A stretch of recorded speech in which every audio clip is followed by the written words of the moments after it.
Welcome everybody to the Area 111 live stream. This show is RH coming at you again from the beautiful sunshine dark state of Florida. It's dark, of course. It's getting a late start tonight after 11 p.m. here, getting just the start. I thought there'd be some things interesting tonight to share. And, you know, uh, we're going to talk about infiltrating the No King's inner circle, and I'll point out some surveillance photographs that I picked up along the way, and I think y'all might find it kind of interesting. But the No King's, let's see here. You know how I do it on this channel, since I don't have a producer and all that stuff, a whole studio and all that kind of thing. I share photographs, you know, through the avatar photograph. So I know it is what it is, and I just like to remind some people, you know, the objective of the war, far as Russia goes, you know, their objective for the special military operations was basically to take out the Nazis, right? The fascists, right? So who has something in common with the fascists or whatever working together? You know what I mean? And so working, against the fascists, that's their basically their objective. Russia's objective to take out the Nazis and you know, the fascists in Ukraine. So that's actually been spoken. That Vladimir Putin actually made that statement. So we're sitting there thinking about, okay, so how can you actually chart or ledger everyone that identifies himself as a fascist or Nazi? So they have something in common. No kings and no fascists, right? No Nazis, right? That's what they keep calling Trump all the time, right? So we're going to get into that and get into the real kings in the Western Empire, as far as the information we talked about, as far as the summons letter and how that kind of like uh, is part of the whole objective, I guess you would call it. But anyways, I got some. Now with I'm gonna basically see no kings. So let's see here. Working with who? Working with who? Trust but verify. That means all of our allies, right? All of our allies. So stand by here. I like to remind people who the Western Kingdom, who that actually is. And we're going to talk about His Excellency, the title Excellency. We're going to get into that. So let me bring this photograph up here. I should have it. Yes, right here. So this next photograph coming up remember, infiltrating the No Kings. So the actual king, or the Western Kingdom, is led by a guy that basically pretty much owns this castle now. That's actually in Romania, Transylvania, I believe it's called, in Romania. That's actually Vlad the Impaler's castle. Okay. Now, a certain king of the Western Empire, Western Kingdom, actually is a descendant of Vlad the Impaler. Now, Dracul or Dracula, the meaning of Dracula is actually the son of the dragon. So there's been some people that have gone through and actually done a lot of research on this. And before I get any further in, so that everybody doesn't think that RH is just putting out clickbait again and that kind of thing, I'll provide y'all the infiltration surveillance photos of the No Kings. Okay, stand by. They'll pop up in the far as the avatar goes. Stand by.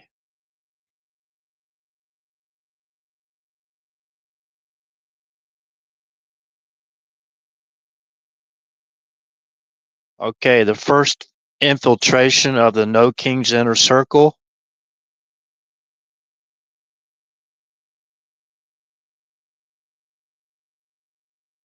There you have it. The first photograph, surveillance photograph of infiltrating the inner circle of the No Kings. Hold on a second. That didn't pop up for some reason.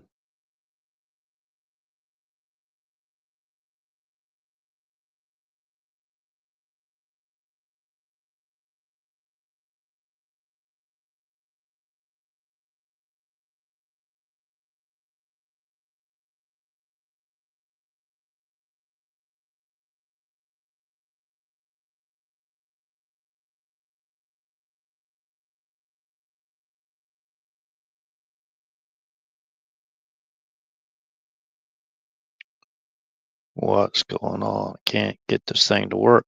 Stand by, bear with me. So I have to open up a slot, right? Okay.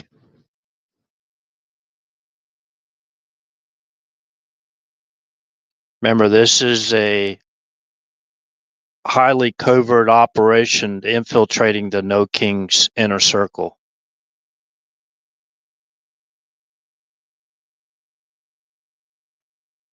Okay, the first photograph here. I get a kick out of this one. They're riding in there on the No King. So if you have a computer and you can basically you can see the whole thing. Hey Tracy, good to see you here. So add a little bit of humor in tonight's live stream at the beginning, but believe me, we're gonna have. I'm not gonna play around after this. Okay, but this is what I call an infiltration of the No King's inner circle. This is what we're up against, right? In the No King's inner circle. That's actually a unicorn there, but there's a lot there to capture in one frame. So I couldn't get it all captured in one frame. So that's the No King's inner circle. They basically have unicorns and they ride in and into the battle with their unicorns. Okay, so the next infiltration photograph, surveillance photograph of the No Kings. Let me get rid of this one here. This avatar photograph. Get rid of this one so I can make some room for the next one.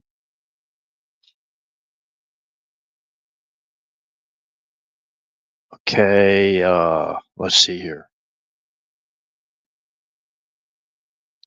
Now this next infiltration surveillance photograph was very hard to capture.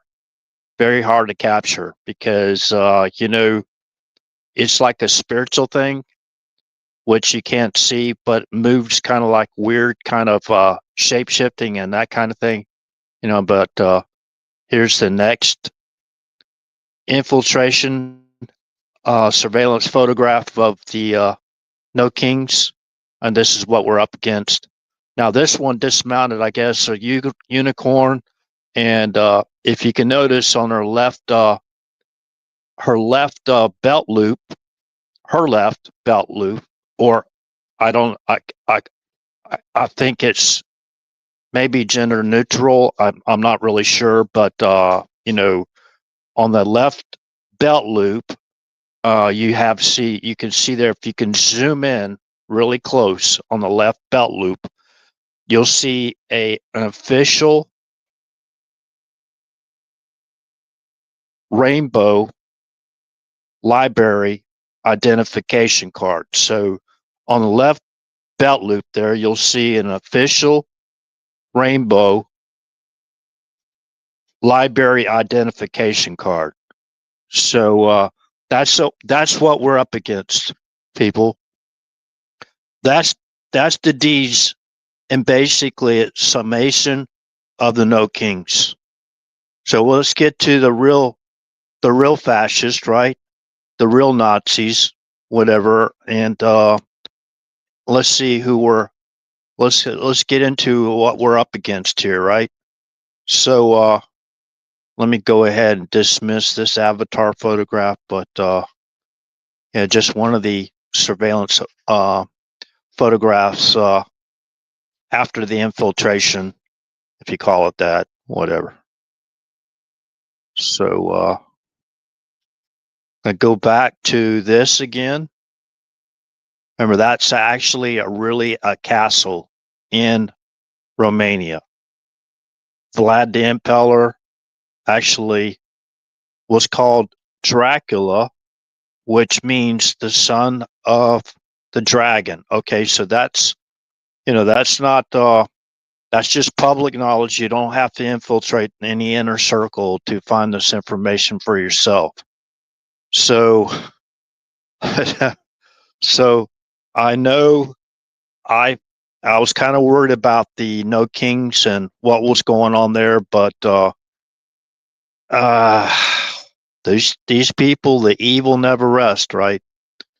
And in God we trust, and all we have to do is stay on the right team and endure till the end. So, anyways, let's go to the source references. I want to bring up a few things, and the reason why I do believe that they're trying to say something about Trump being a king. Now, this also kind of correlates with the term excellency, the term they gave His Excellency. Now, I'm going to go ahead and read the actual definition of excellency. So, anyways, thought we were supposed to be live on Rumble here. Let's see here. Yeah, we're live on Rumble. Good. Okay. Welcome everybody to the live stream again tonight. Anyone that comes in, if you got anything to say that you'd like me to post up there on the chat screen or whatever, let me just put it in the comments section. I'll be more than happy to share that information you have. So let's start with the Western. Let me go back to this so I'm not discombobulating anybody. Let's go back to the actual, that summons. Remember Rob Cunningham?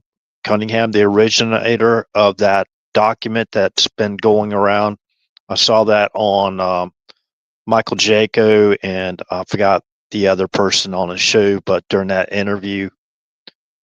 Okay, so if you go to the LinkedIn, LinkedIn,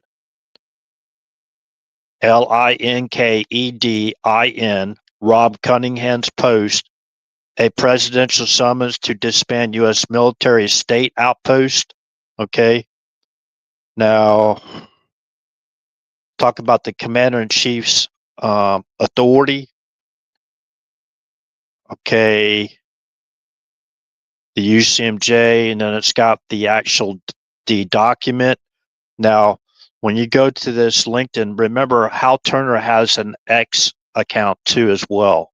Not Hal Turner, Rob Cunningham. Excuse me. I don't know why that name popped up, but Rob Cunningham is the originator of that document. Now, this was a proposal from Rob Cunningham. Now, we're going to get into the details about His Excellency, why they're using the title, why they did not use President. That's his title. Why they didn't use President. Why they used His Excellency. Well, in my opinion, this is my opinion, this is RH's opinion, based on other people's opinions too as well. Combining all this together so we can understand it. The U.S. corporation is broke. Okay, it's broke. It's gone basically to the wayside. So you can't. If he was the president, President Trump, he would not be. If he's no longer the president of the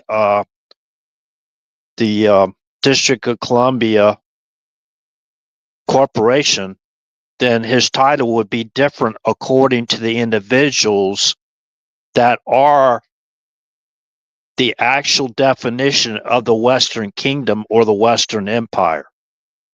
So the actual term, His Excellency, is, hold on a second.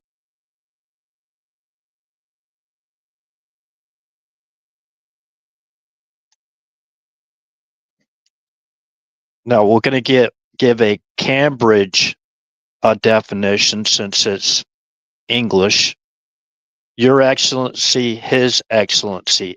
The title of someone in an important office position, especially someone such as an ambassador who represents their government in a foreign country.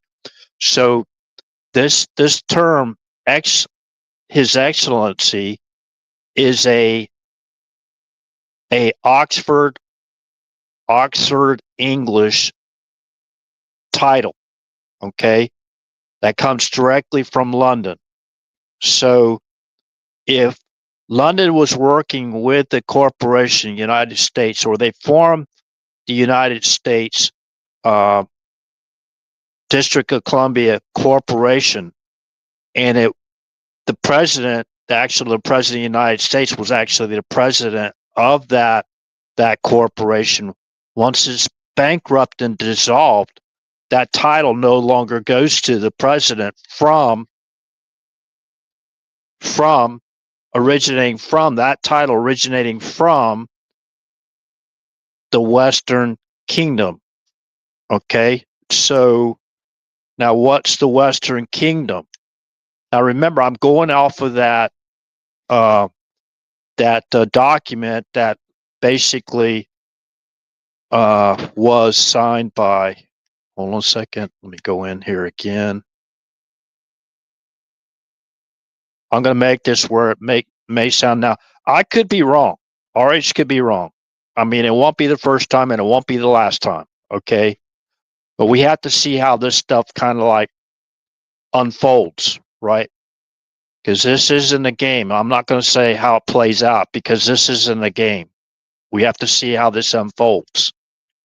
But I think I got a pretty good feeling about this.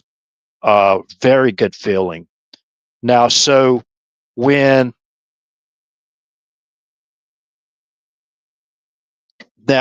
Rob Cunningham, his proposal, remember, it says a presidential summons to disband U.S. military estate outposts. Basically, remember, I talked about one of those outposts in men with is a compound word, Hill, RAF, Men with Hill. Even though the National Security Agency basically helped the administration of the RAF Men with Hill, the king has total control over that. Okay. The usage of it, the surveillance. Remember, we talked about Echelon, how that, remember Christopher Steele and all that stuff that we talked about on this channel, and many other channels have talked about it as well. So we're going to put this together. And again, I could be wrong. So now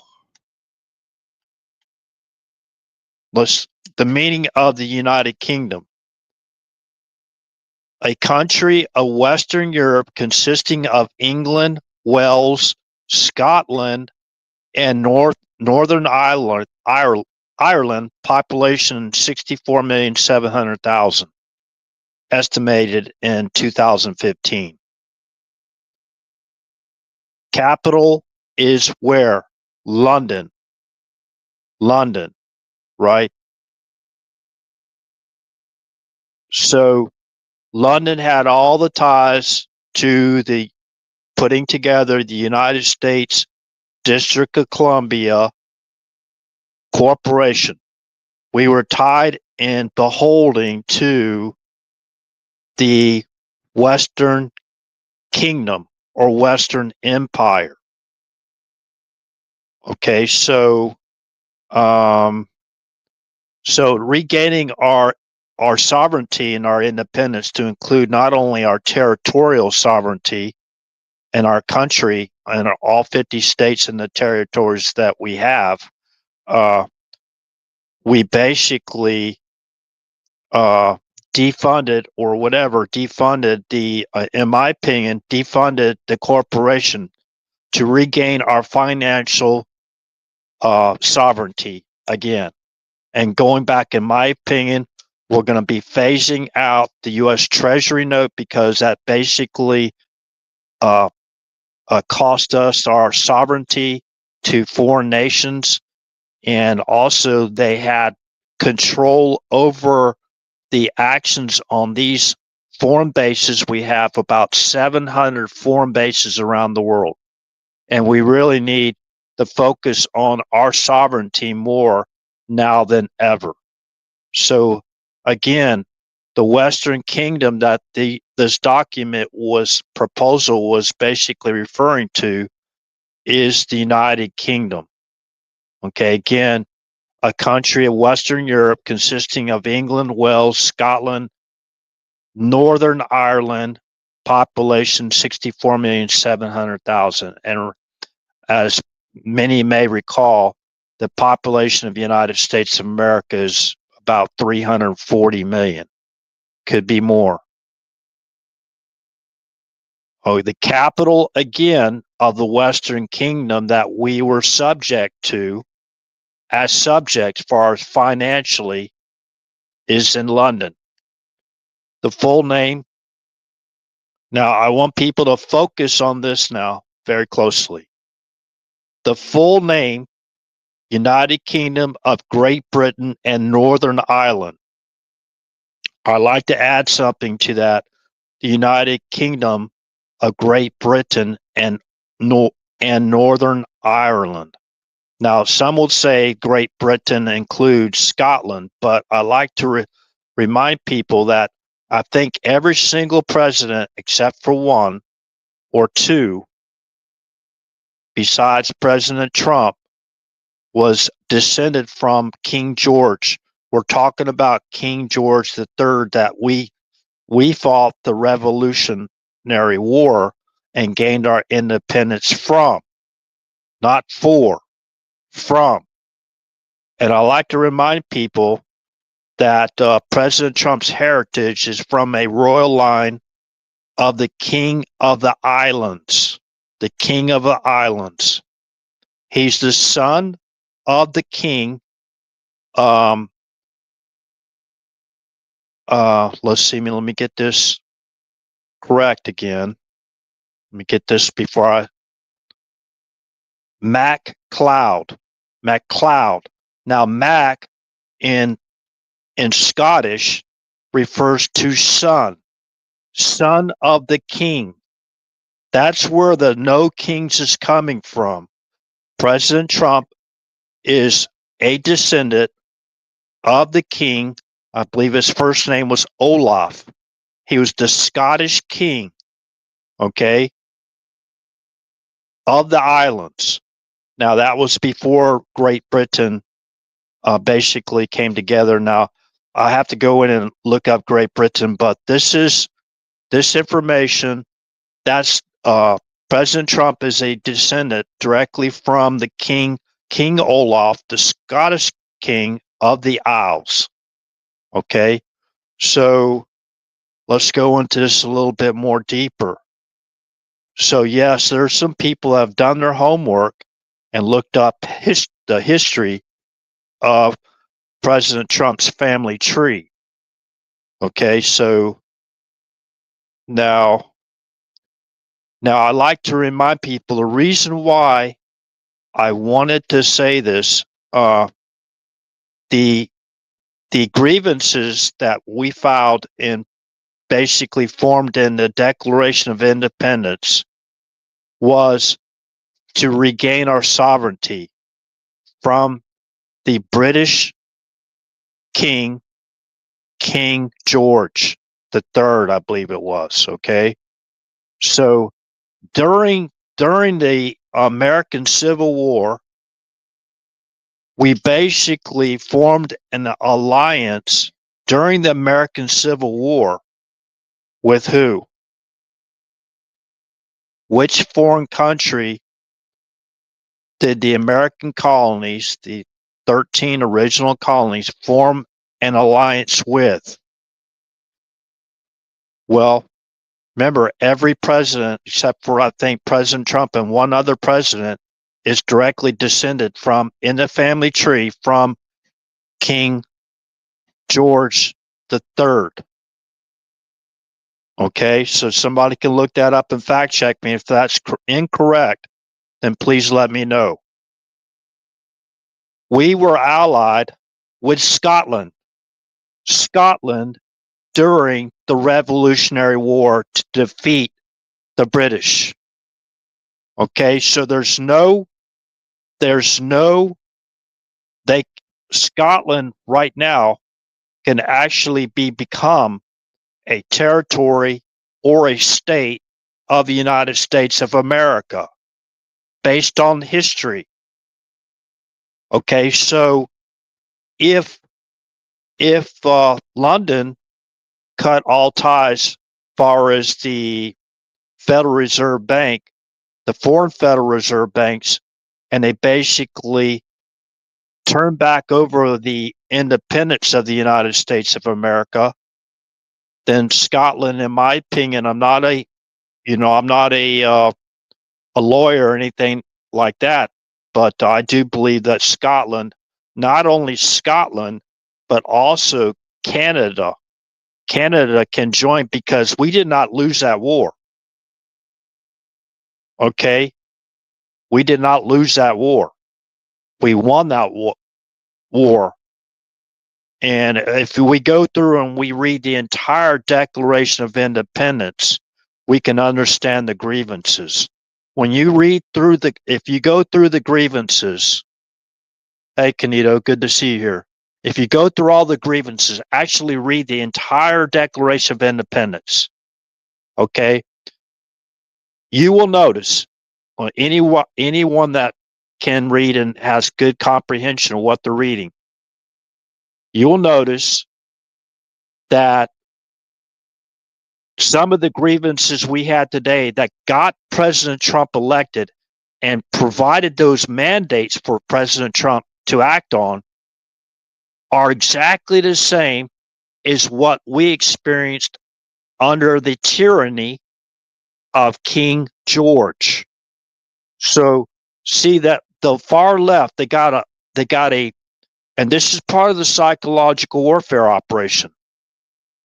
They have actually professional psychiatrists working for the, let's just call it, the political action group and other organizations or agencies, bureaucrats inside the deep state to basically continue to allow the status quo.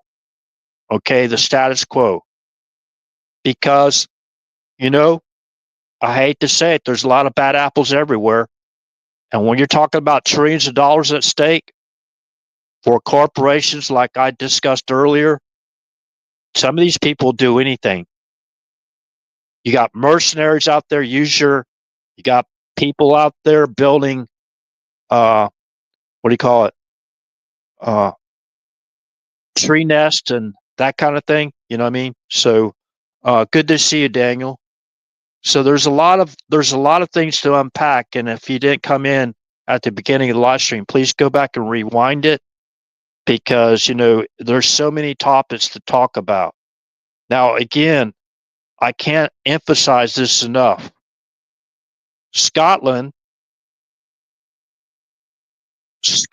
was an ally of the original colonies in America, right, to fight the British against the tyranny and the basic, they didn't even give us, what do you call those rights, the basic rights that we got from them, right? Well, I guess that came later, whatever. But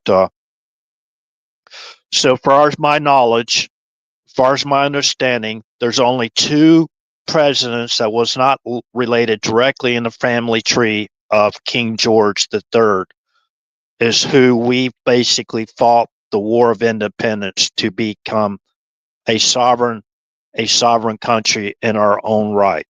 Okay, so and again, working with the United States of America was Scotland. Okay, Scotland again, MacLeod, like the Highlander, right? The Highlander. Okay, remember Highlander, the movie, whatever. So MacLeod, Mac means son.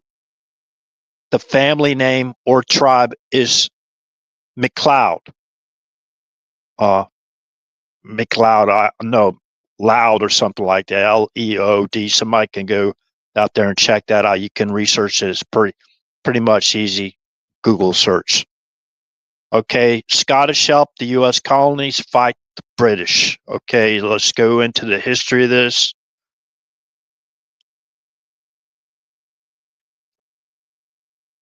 Hailing from the land of bagpipes, tartan kilts, haggis, and legendary Loch Ness monsters, Scots, without a doubt, made their mark on America's founding conflict. Head tilting history. Let's see here. From Culloden to the colonies, Revolutionary Scots. Go check out this American Battlefield Trust. Okay, so now I got relations to MacDonald myself. Okay, so um, I have a photograph of my aunt that married into that great great great aunt. But anyways, from Culloden to the colonies, Revolutionary Scots, hailing from the land of bagpipes, tartan kilts, Baggis, and the legendary Loch Ness monster, Scots without a doubt made their mark on America's founding conflict. Okay, let's go in here. What did Captain John Paul Jones, General Hugh Mercer, and the Declaration signers James Wilson and John Witherspoon have in common? If your answer included a dedication to the patriot cause or Scotsmen, both are true. But there is no much more than these, but there is so much more than these few figures that bind the land of bagpipes, tartan kilts, haggis, and the Loch Ness monster to the original story of the United States. Did you know that the 1320 Scottish Declaration of Independence, also known as the Declaration of Arbroath, lent great influence to the 1776 Declaration of Independence, dated April 6, 1320, and addressed to Pope John the 22nd. The Scottish iteration asserted Scotland's right to independence from England and named Robert the Bruce as the country's true king. It was sealed by 8 earls and about 40 barons of Scotland who opposed tyranny, demanded liberty, emphasized life-binding loyalty, and expressed a desire to be free of English rule, which all sounds pretty familiar. It also seems fitting that a great many signers of the U.S. Declaration were of Scottish descent. In the 1980s, Scottish heritage groups throughout the U.S. and Canada took up the date that marked the signing of the Scottish Declaration, April 6th, as a day to celebrate their Scottish roots. On April 4th, 2008, President George W. Bush proclaimed the date National Tartan Day.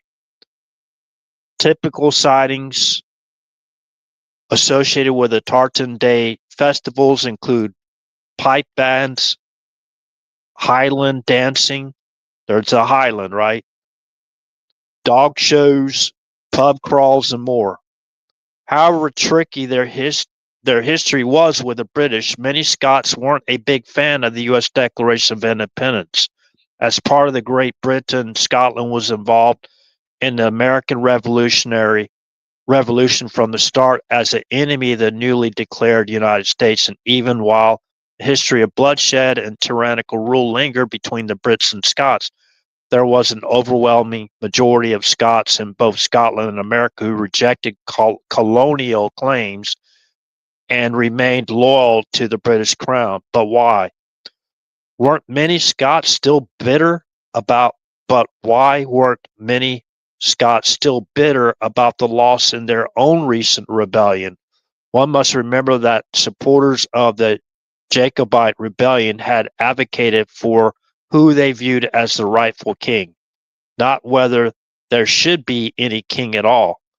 So when the revolution took aim at disavowing the monarchy, many Scots rejected the cause.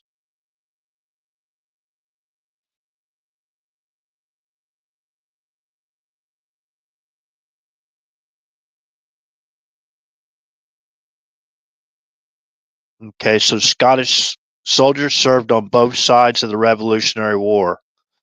Okay, so I won't go too much into that. There's other information about how the Scots basically helped us defeat the British and basically put down the tyrannical king from having so much influence on the newly formed American colonies that became the first 13 states, right?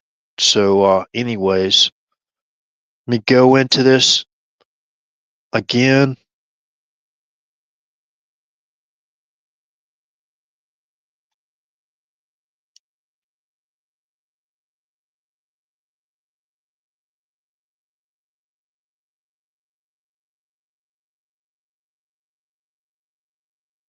So Nova Scotia was a colony. East New Jersey is a colony of the Scots, right? They were part of the colonization of Americas. Okay, United Scottish Clans of Oklahoma. Scots in American Revolution. Let's see. The death of General Mercer at the Battle of Princeton, January 3rd, 1777, painted by John Trumbull, circa 1787 to 1831, depicts General Mercer's mortal wounding at the center of the scene. That's at Yale University Art Gallery. Each July, Americans celebrate their hard-won independence amid the flags and fireworks. It's worth remembering that Scottish immigrants and their descendants played a complex and pivotal role in the American Revolution. Their contributions, shaped by centuries of cultural resilience, political struggle, and Enlightenment thought, are deeply woven into the fabric of the nation's founding. Scotland's footprint in colonial America. By the mid-18th century, Scots had been arriving in North America in large numbers. Some fled the devastation following the Battle of Culloden in 1746, where the Jacobites cause was decisively crushed. In the wake of that defeat, Highland communities. So let's go back to the Highlands again. Remember, President Trump is in direct lineage of MacLeod, the tribe MacLeod. Okay. Remember, the King Olaf, it was the king of the Isles from the Highlands, right? Highlanders, right?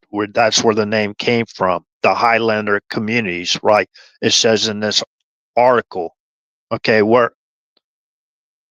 so go to USCO, United Scottish Clans of Oklahoma, Scots in the American Revolution. So go down and again, down in Scotland's footprint in colonial America, and going back down to Highland communities were disarmed. Wait a minute. In the wake of that defeat, the defeat of the Culloden, of the Jacobite, right, they were decisively crushed. In the wake of that defeat, Highland communities were disarmed, traditional clan systems disrupted, and many were forcibly removed from their lands. Yeah, they lost their land, right? So these political exiles found themselves resettled in the colonies, often loyal to the British crown out of pragmatism or survival. Meanwhile, a different Scottish group had been arriving for decades, the Ulster Scots.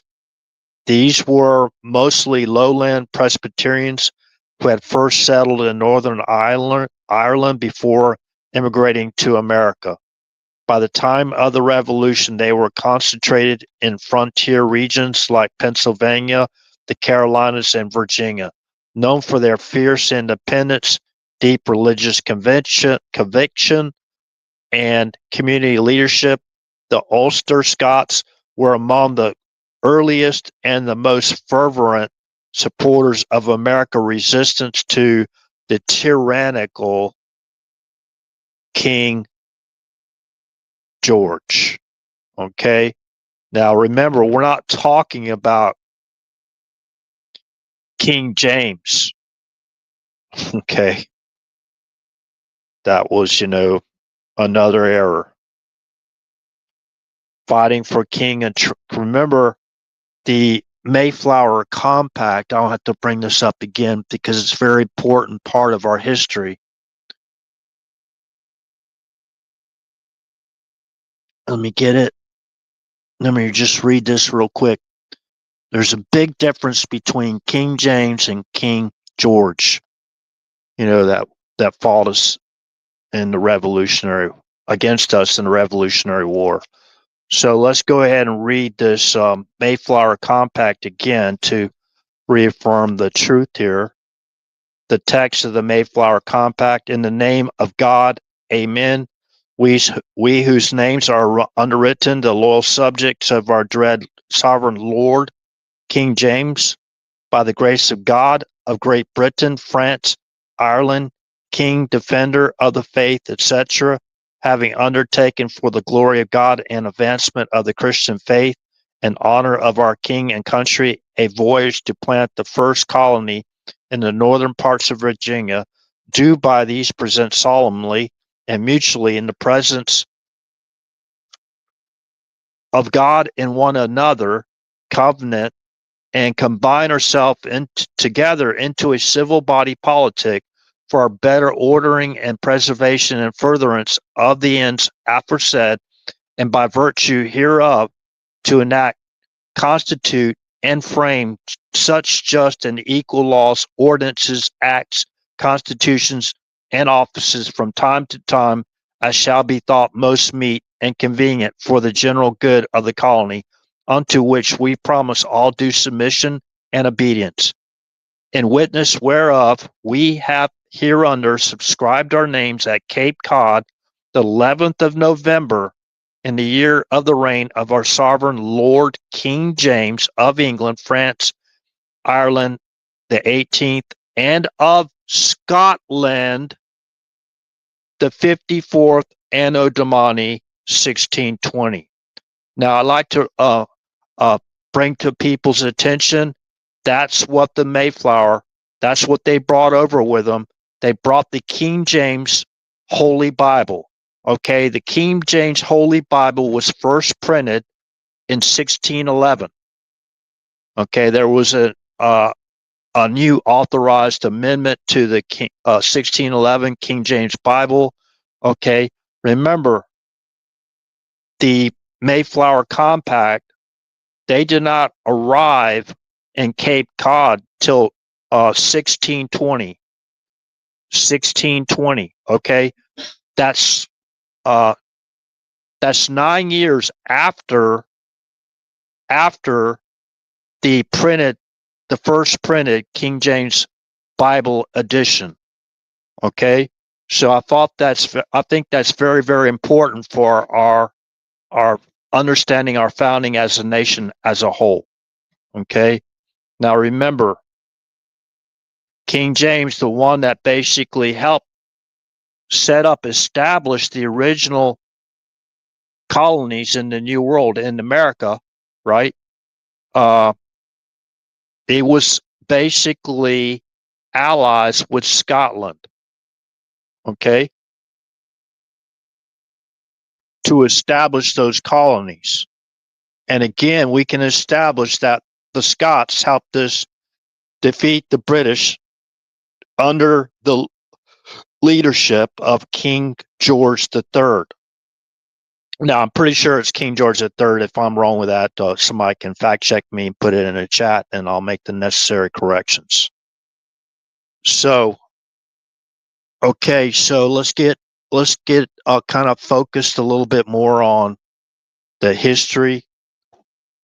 Let me go through here a little bit more to basically reaffirm the great impact that the Scots had helping us win that war.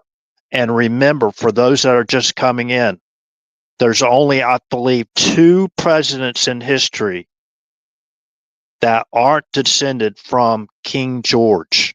Okay, one of them is President Trump. Why? Because his connections to royalty, and that's what they're calling for, the no kings, right? They're worried about President Trump somehow becoming a king. He's already disavowed that.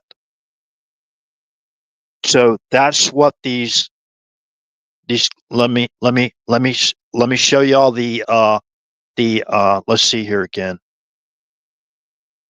Let me show y'all again the infiltration top secret surveillance photograph of the inner circle of the no kings. Okay, hold on a second.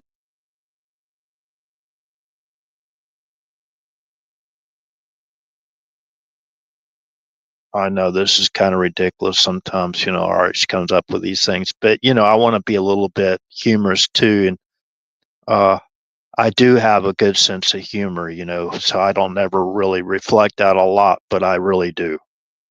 So, anyways, this is what we're up against.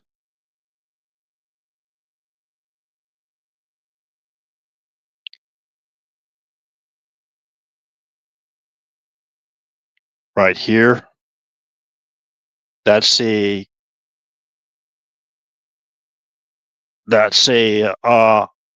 surveillance photograph of the inner circle of the No Kings protests, right?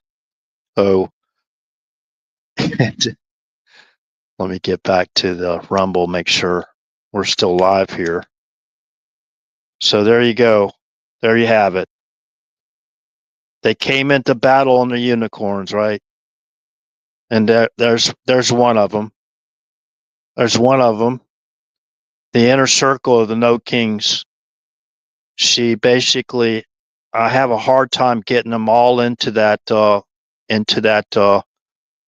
photograph. There's more than one frame there, so there's probably really about 3 frames.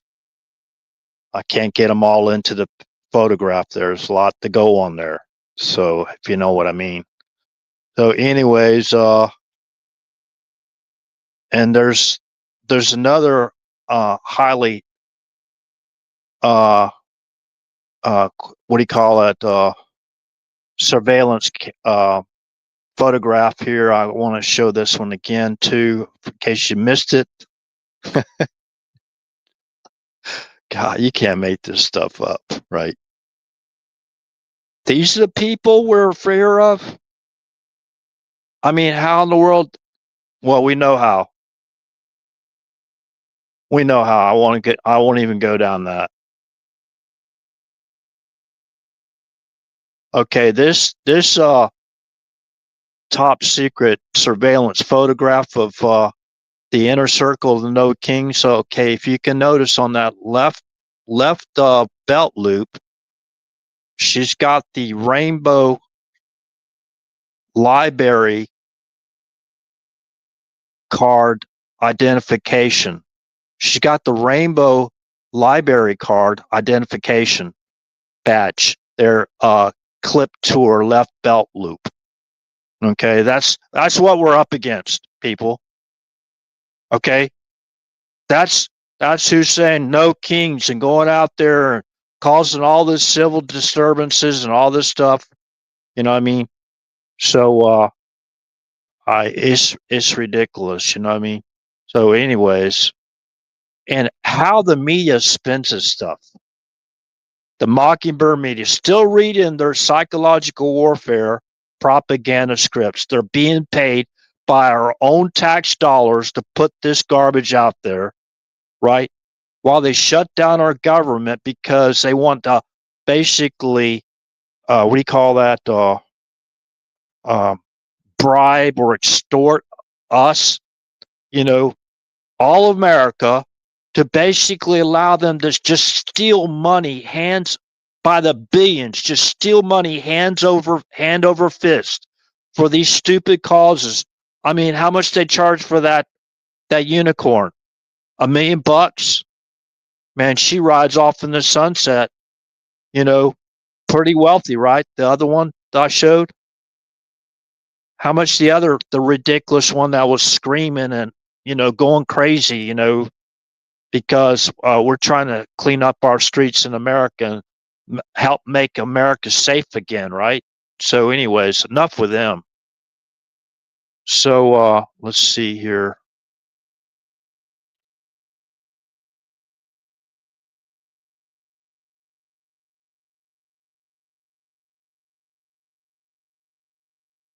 Okay, I want y'all to pick this up right here, real quick. A statement from Prince Andrew. Stand by.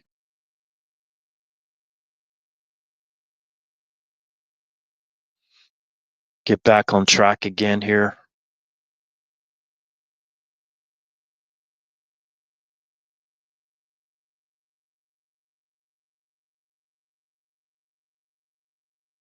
Okay, there's a statement made by Prince Andrew. Um,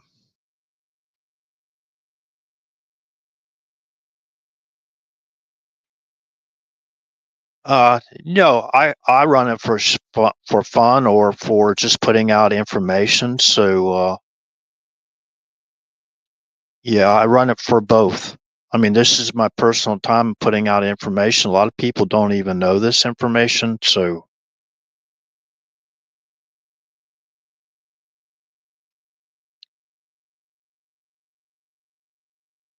Connor, may I ask why you asked that?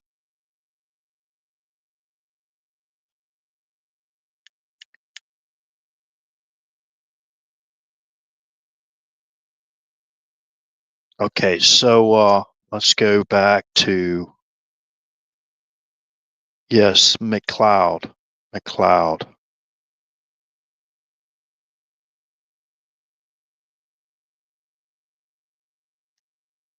That's the only possible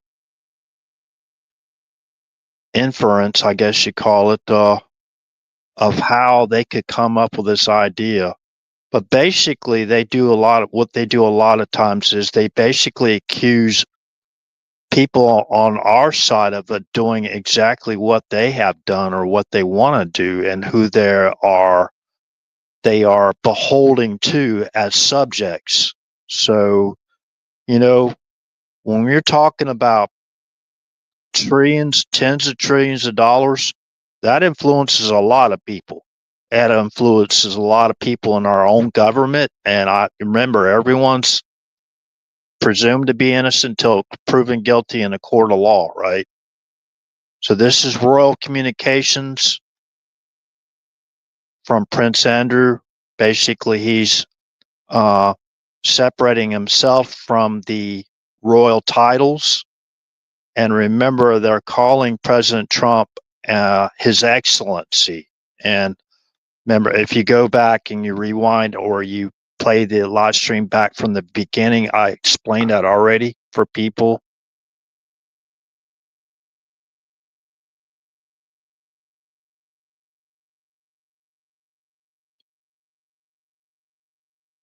Well, yeah, I don't have a big following because Connor, just to answer your question real quick here, um, because they deplatformed this channel about maybe 2.5, 3 years ago. So I was getting thousands of viewers for each live stream. Once they deplatformed me off of YouTube, basically that was it. You know what I mean? Then I had to try to spin up Rumble, and I finally got Rumble spin up thanks to the late Sean Shane Phelps. But yeah, on Rumble, you only have to have 100 followers or whatever, and you can actually be monetized, and you can basically do a live stream on Rumble. So I got over 100, and just been since they took me down on YouTube, that was my primary main go-to. I didn't even have Rumble before that.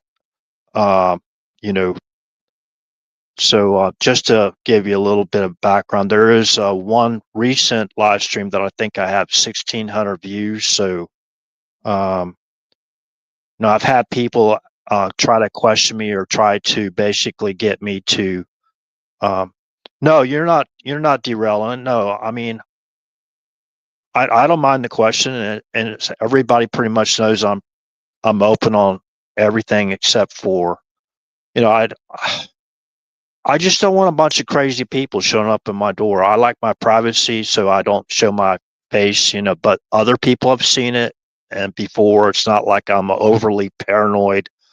I just want to live my life in peace, you know. So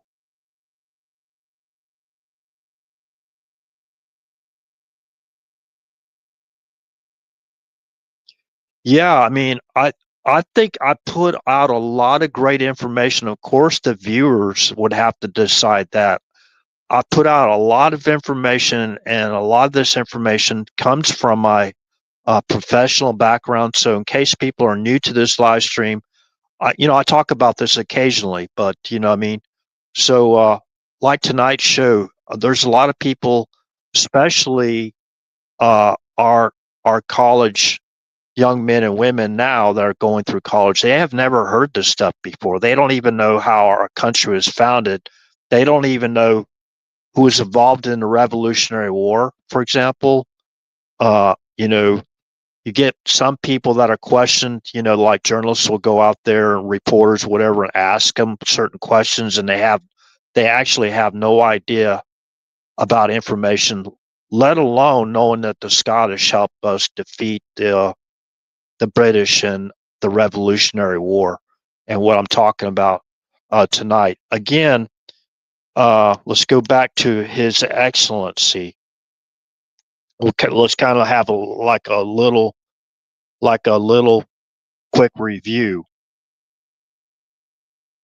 So one big before I go, there's so much involved in this. There's so much involved in this, to recapture our sovereignty and all that stuff. And, basically, even though we won the Revolutionary War, we did not have, in my opinion, really sovereignty for quite a number of years. I mean, maybe maybe close to 200 years, we didn't have our sovereignty. Far as far as our economy goes, because if anybody's done their own research and done their own homework, they realize that we're still tied to London, right? Now, the United Kingdom is a country of Western Europe consisting of England, Wales, Scotland, and Northern Ireland, population of 64,700,000, estimated in 2015. Capital, London. Full name, United Kingdom of Great Britain and Northern Ireland. Northern Ireland. Okay, so remember, the Scottish helped us defeat basically King James, not King James, excuse me, King George, okay, the third. His tyrannical war against the United States and trying to force us into subjects, basically just being slaves for the crown. Okay, so if we go through again and we read the entire Declaration of Independence, we can come to a conclusion that a lot of the grievances of the Make America Great Again and Make America First Again supporters that got President Trump elected, we can find some of those identical grievances that the colonialists had way back then. So like taxation without representation, for example, that kind of thing, right? That got people really, really angry, and they formed a coalition, if you will, to basically fight for their independence and won. And without the Scots, I don't know if we were able to actually defeat the British.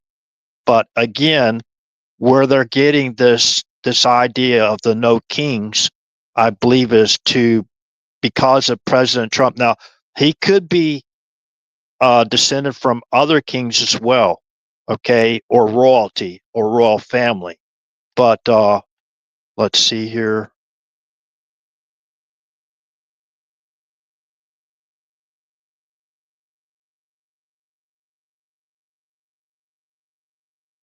Let me find this.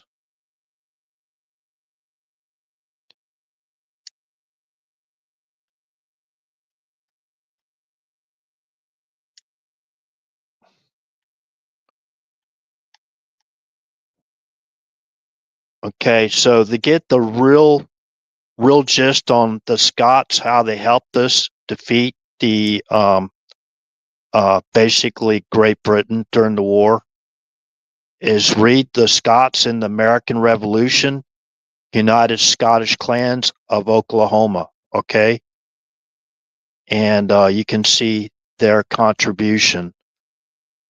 Now, again, President Trump is directly descended of. I'm going to use his first name because I can't use his Scottish real name. Okay, they call him Olaf the Black Scottish. Okay, king, right? But Olaf the Black Scottish means he was very violent. He's a violent type of person, right? Working with the Vikings, and I forgot what came after that, but okay, you can go check that out for yourself. So the MacLeod, basically Mac means son of the king, son of Olaf, the Scottish king of the Isles. The Scottish kings of the Isles, the same ones that help us defeat the tyrannical empire, if you will, of King George III. Okay? All right, so now I could be off base with this, but okay, what really what really raised the flag for me is the understanding that they started calling President Trump His Excellency. Okay, that's what really, and a lot of people are going, well, Excellency, there that has to do with tying him to royal like family, right? But so they know the history. They know the history of President Trump. They know who he's descended from, right? And you'll even see some even during the fraudulent impeachment hearings or whatever you call it in Congress, they had somebody come in and actually talk smack about the name Baron Trump, right? Like and like condescending and disrespectful, almost defamatory towards a child. You know, he was a child, a young man at the time they were doing that. You know, so they're going after the basically to defame President Trump's his heritage. Okay, so again, let me see if I can find this.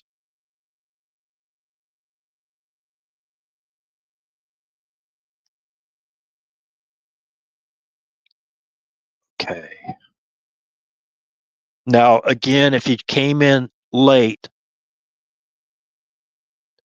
remember it was King James that helped establish the original 13 colonies, right? And also, along with that, the Scottish. So, anyways, and the Scottish goes all the way back. The King Olaf goes all the way back to the Viking era and what came after the Viking. I forgot who came after that. I just read it and I can't find that source reference. When I get so many pages up, I have to start deleting some of them so I can actually see. Hold on a second. I can do that right now, real quick. Bear with me.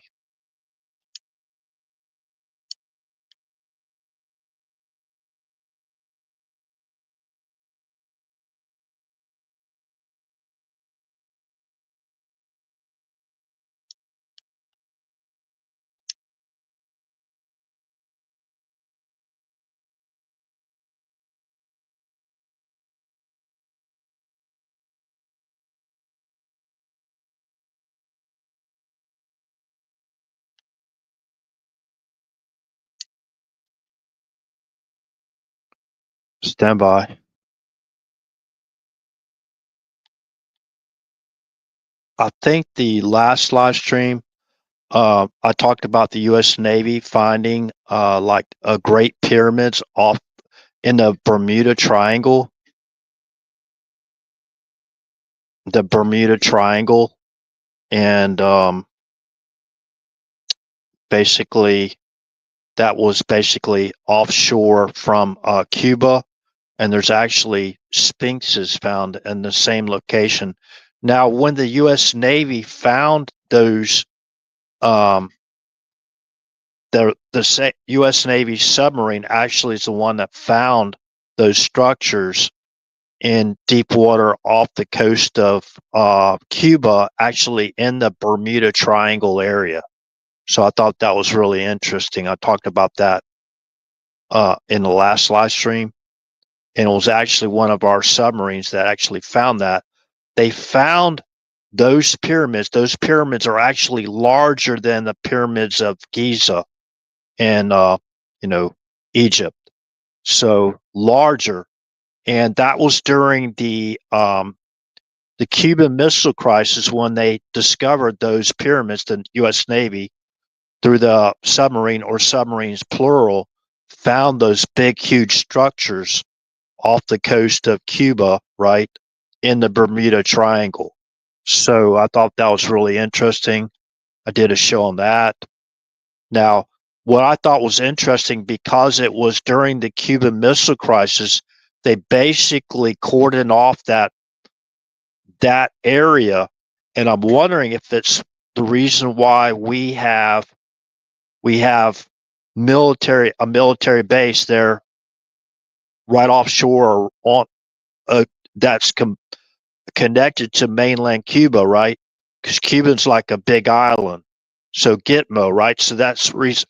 Could there be reason why we had our basically military there the whole time to basically, because we found those pyramids, we discovered them.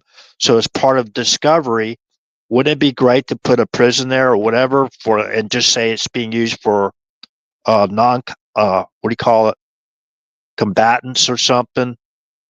So you can have your military presence. You got your we have secret kind of like submarine bases not too far from there, and that type of technology that they have, I thought it was really, really interesting. So I won't go into that anymore. If you haven't watched that live stream, go check it out. And like all live streams, listen up for the source references so you can go find the information yourself and make your own opinion, based on the information. So during the Soviet Union era, during the Cuban Missile Crisis, remember President John F. Kennedy was that basically going around having secret communications with Nikita Khrushchev. Nikita Khrushchev, by the way, is a Ukrainian, born in Ukraine. A lot of people don't even know that as well. And a lot has to do with what's going on in Ukraine as well right now. So, especially, see that I always had a question as far as Russia goes. What is your main objective? First, they say, well, they're going after all the fascists, right? The Nazis, who basically goes out there and protest or even riots with communist flags. So that it appears to me that they they have the same objectives.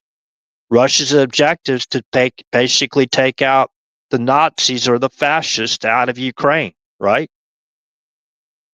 And that's what the left want.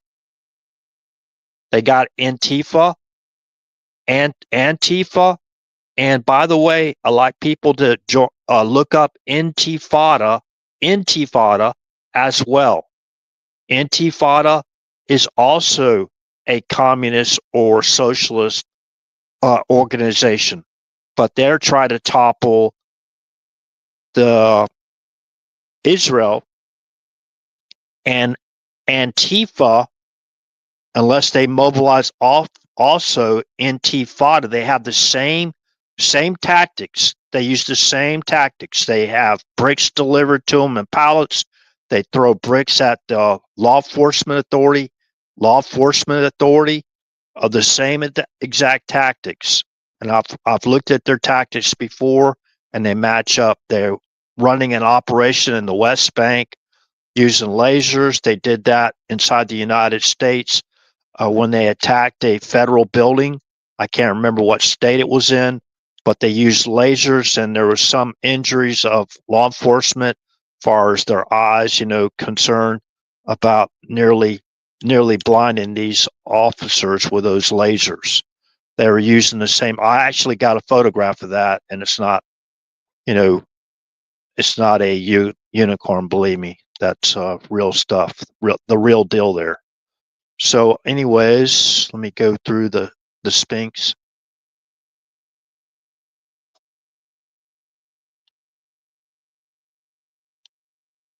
Okay. So we still haven't had a clear picture released of the three-eye atlas. So there's abnormalities.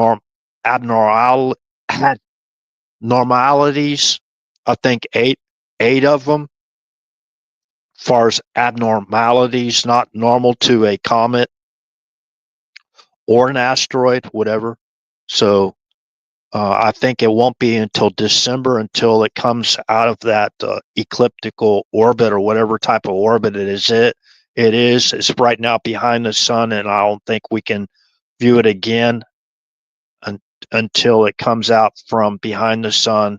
And from my understanding, last understanding I had that won't be till sometime in December.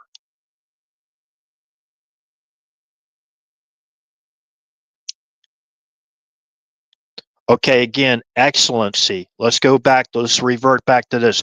This is the reason why I believe the English, people in the UK, high level positions, are basically calling President Trump His Excellency, is because he no longer, now, this is just my opinion, he no longer is the president of the bankrupt uh, Washington District of Columbia Corporation. So I do believe they're going to be transforming or transferring or phasing out, if you will, the Federal Reserve note and going into the U.S. Treasury note. That's what I believe. And a lot of this stuff is classified. And if I was briefed on this as far as a classified operation or whatever it is, I wouldn't even be talking about. But these are just there's a lot of people that have theories of the Amero coming in, that kind of thing. And I thought that may happen as well, but I don't know.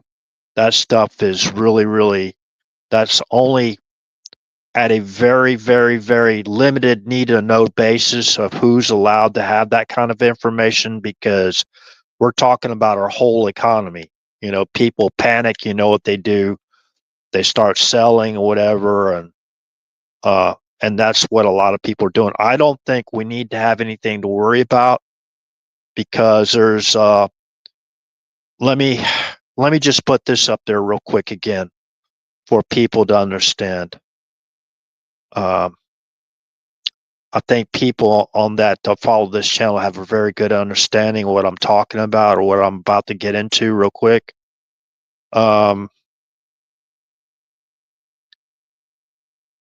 So I'm going to share this again. I'm going to go back in history to October 17th of 2019. October 17th of 2019.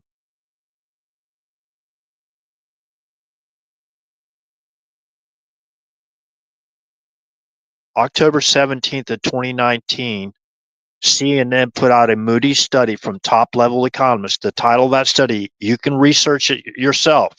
Just Google search, uh, uh, Democrats need to sharpen their attacks on the Trump economy. Now, that was put out by CNN.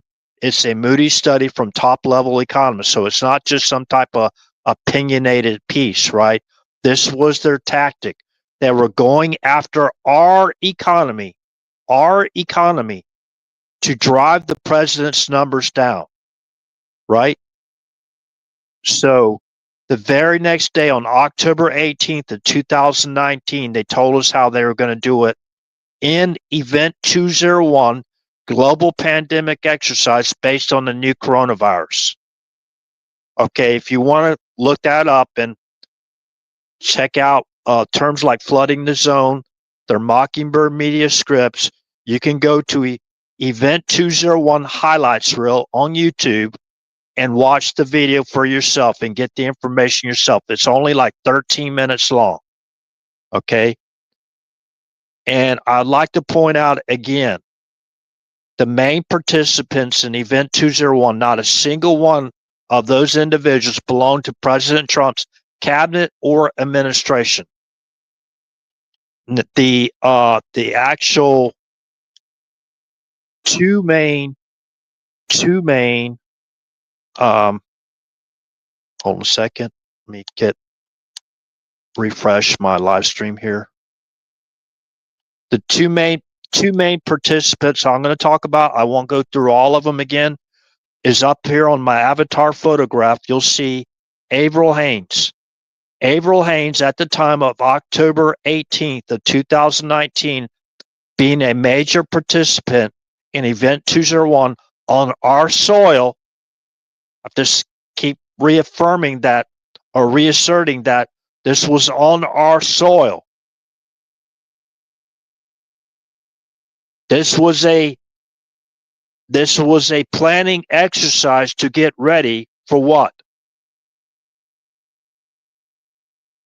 I used to, drink Coronas every now and then. They're pretty good. I guess you call them a beer, right? So, anyways, this is Avril Haines. And remember, everybody's presumed to be innocent until proven guilty in a court of law. These are just opinions, okay? These are public officials. At the time, Avril Haines was the Biden senior campaign advisor. People can say the Biden campaign advisor all you want, but we know that Barack Obama was pretty much running the show. So they can blame that on the auto pin all they want to. That's just trying to displace what really was going on, or a diversion to look that way, don't look this way, right? So she was basically the senior campaign advisor for, let's just say, Joe Biden. Okay. Prior to that, she was the deputy director of the CIA working for John Brennan, Joe Biden, and Barack Obama. She also went from the CIA deputy director working for John Brennan, which is, we're hearing a lot of his name come to light. A lot of things coming to light here lately about John Brennan, okay, who helped put together the special presidential findings. The presidential findings, if you want to find what I'm talking about, you have to go to Special Activities Center. Special Activities Center. And pay very close attention to Political Action Group. They influence elections, both foreign and domestic. That's the intel agency, or agencies plural. There's 5 eyes, not just one. Remember that. So we've already exposed all this stuff. So Avril Haines was also the deputy national security advisor under Susan Rice,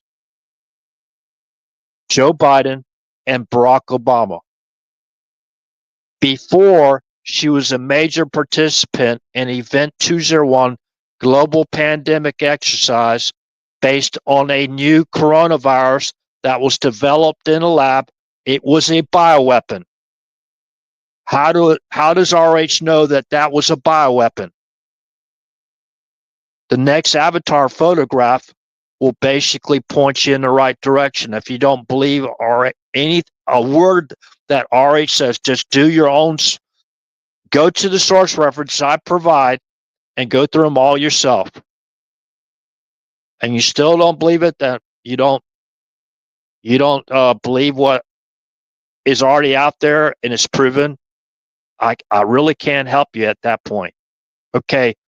She was sitting to her right, to Avril Haines' right. Remember, at the time, she was Joe Biden's senior campaign advisor. She wasn't selected by President Trump to be a major participant in Event 201. It was the Biden team that selected her. Sitting to her right was the guy. He's the CCP, Communist Chinese Party, CDC director, George Fu Gao. I make jokes sometimes, call him George Kung Fu Gao. Remember, President Trump made a joke during one of those Corona press briefings, right? About Kung Fu virus or whatever, right? And then they started calling him a racist, right? So they want to divert people from the truth, right? And the joke. But he was already aware of this, in my opinion, because the intel briefed him on it. His intel briefed him on it. Who was his intel? Who was his national security advisor for the first 2 or 3 months? That would be General Flynn. Okay, so he was already debriefed. Remember, General Flynn was the director of Defense Intelligence Agency. Remember that? Under Obama. Okay, so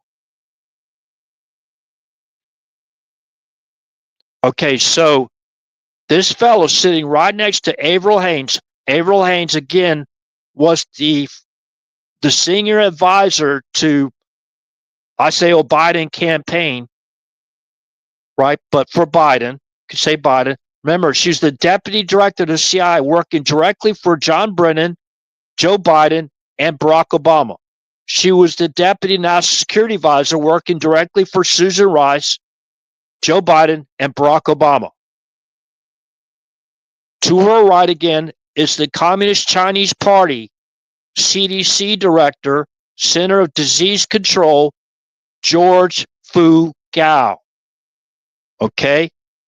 So George Fu Gao had he was a major participant in basically overseeing the coronavirus samples that were taken out of a lab or taken from a snake or whatever you call it, right? And taken back to the bioweapons lab to create a bioweapon global pandemic that they would have the antidote for. Now, there's talks that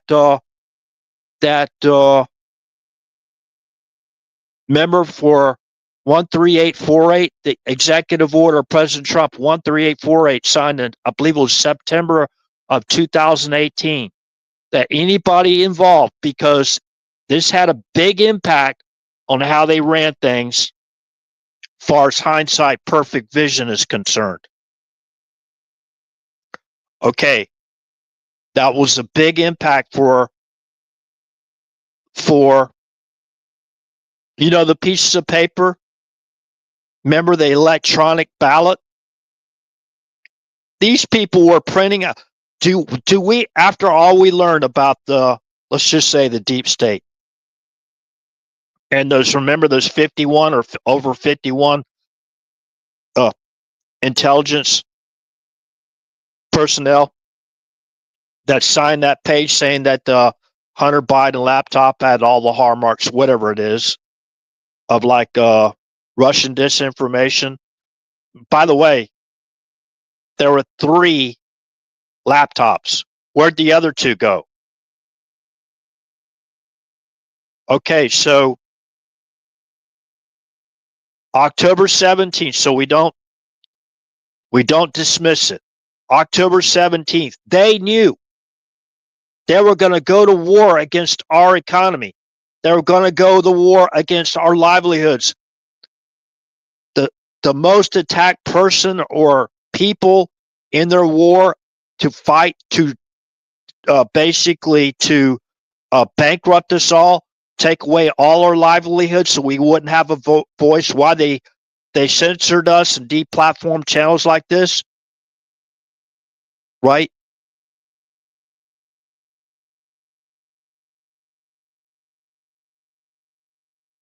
Is because they needed to take over our government. Now, sitting right there, you can't tell me that this lady didn't know, being a deputy director of the CIA, working as a high level figure in our intel community, that she had no idea what they were up to. Or maybe they worked in conjunction with each other. So, George Fu Gao, again, the Communist Chinese Party Center Disease Control Director, in charge of the now, if I'm wrong, I'll make the necessary corrections. Remember, everybody's presumed to be innocent until proven guilty in a court of law. I believe that even applies to George Fu Gao. But from my understanding, he had to resign. He had to resign from his position. Okay, so please go look up electronic ballot. Okay. I think it's NCSL or something like that. I gotta find this real quick. And while we're at it, remember Acorn was caught basically creating thousands of fraudulent voter registrations. And when they were basically outed for what they were doing, then Barack Obama and Eric Holder formed the National Democratic Redistricting, no, Organizing for Action, excuse me. Organizing for Action, in my opinion, put about 30,000 foot soldiers on the streets whenever they needed them to do, what they like to do, chaos, division, that kind of thing, right? Organizing for Action, go check it out. Then they went from Organizing for Action, they went into the basically facilitating and directing the invasion with the National Democratic Redistricting Committee. That's an organization also founded by Eric Holder and Barack Obama. Those were the people, main figureheads of basically, in my opinion, facilitating, directing the invasion to overthrow the United States of America. They were already part, basically, the overthrow, the attempted overthrow, which they were successful, in my opinion, as far as hindsight, perfect vision is concerned. Okay, they were successful. Remember the fraudulent impeachments, all that stuff they were doing. Who do we think that was behind that? We already got Norm Eisen, the guy that was part of the, in my opinion, the malicious prosecutions and lawfare against Trump and Trump's family, like Eric Trump. Donald Trump Jr. trying to bankrupt their businesses or put their businesses, destroy their businesses, and that's exactly what they basically told us all they were going to do in that CNN article. Democrats need to sharpen their attacks on the Trump economy, right? That article was October 17th of 2019. The very next day at Event 201, Global Pandemic Exercise based on the new coronavirus, they told us how they were going to do it. And that's exactly what they did.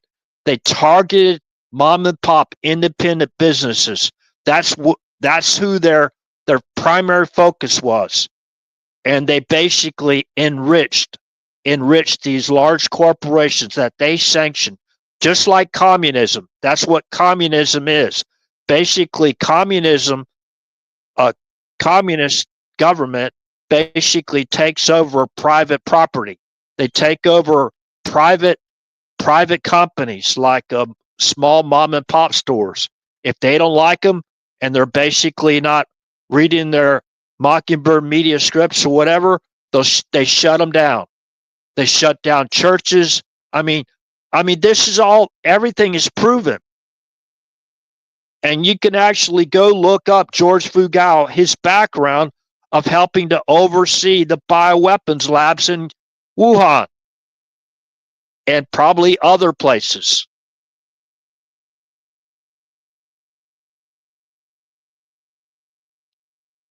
Okay, so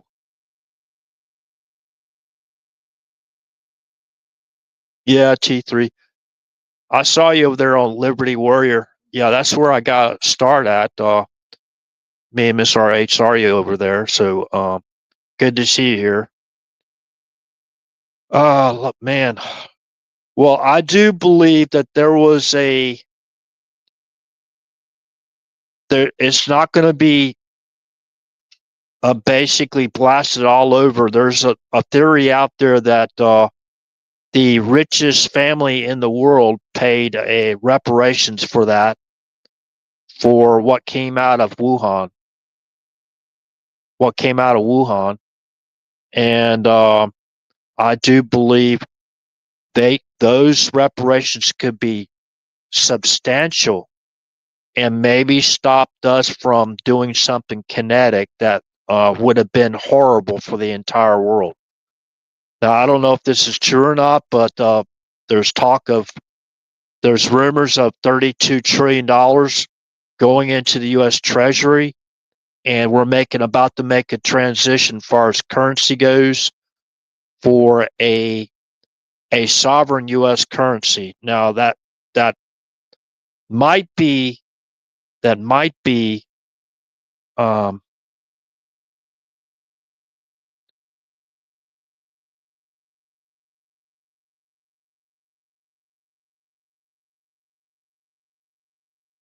Thanks a lot, Connor. I appreciate your input. So I can put that up there on the stage. Maybe that can. I know it's not like today where I had thousands of viewers on each live stream. So,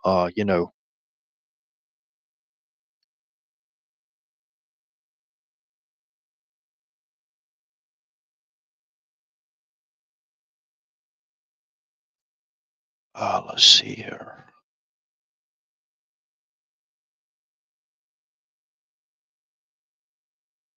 Okay.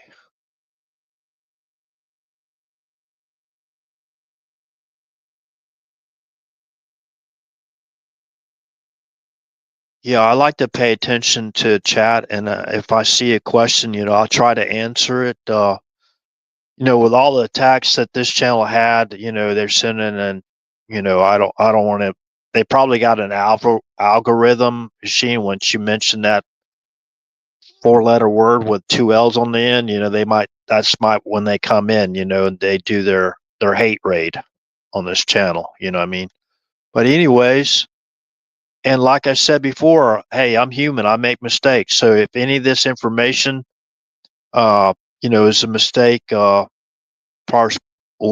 you think that there's a cause or a different situation, put it in the comment section after the live stream is over, and I can review the comments. And I started to respond to a couple of comments, a couple of questions, whatever, far as the live stream goes, but I want to get back into President Trump's um, royal probably lineage, but President Trump has already said this multiple times. Okay, so remember, His Excellency is not referring to royalty. His Excellency is basically it's another term than president. So why do I believe they're calling him His Excellency? I do believe there's no longer the United States District of Columbia Corporation. I do believe that went bankrupt, and I do believe that with the money of what happened, all the pain and suffering that they basically had happened with this. What I call, in my opinion, now again, these are just my opinions. Now, this is also based on partially from a professional career, training to survive in a nuclear, biological, and chemical environment. I received training in that. I retired from the Air Force 21, little over 21 years, about 24 years ago, little over 24 years ago. So, anyways, we had to train in that environment. We had to don the chemical warfare ensemble, the whole thing, with a hoodie, the mask, and the full ensemble, the boots, even all the way down to the boots, and the gloves, and the whole 9 yards, and actually conduct combat field training exercises in that full ensemble. So, anyways, yeah, the USS naval carrier Roosevelt was basically, I don't know how many people remember this, but the USS Navy carrier ship, the Roosevelt, was quarantined for about 3 months. Now that's a big deal. Now, as far as the Mockingbird media put out a lot of hit jobs on President Trump for basically he fired the captain of that ship. And the reason why I believe he fired him is because I do believe that ship captain had intel about the let's just say virus going around, right, in China, right? But he allowed sailors to go on shore leave in Vietnam. Vietnam is highly infiltrated with covert operatives from China. And that's a stomping ground for a lot of tourists, American tourists, to go to Vietnam to this day. And those Navy sailors were allowed shore leave in Vietnam, and they came back onto the carrier and they infected others on the carrier, which was so bad. It wasn't some little sniffle or a natural reoccurring sniffle that we've had and we've been basically immune to, in my opinion, for thousands of years. I've done my research on that too as well.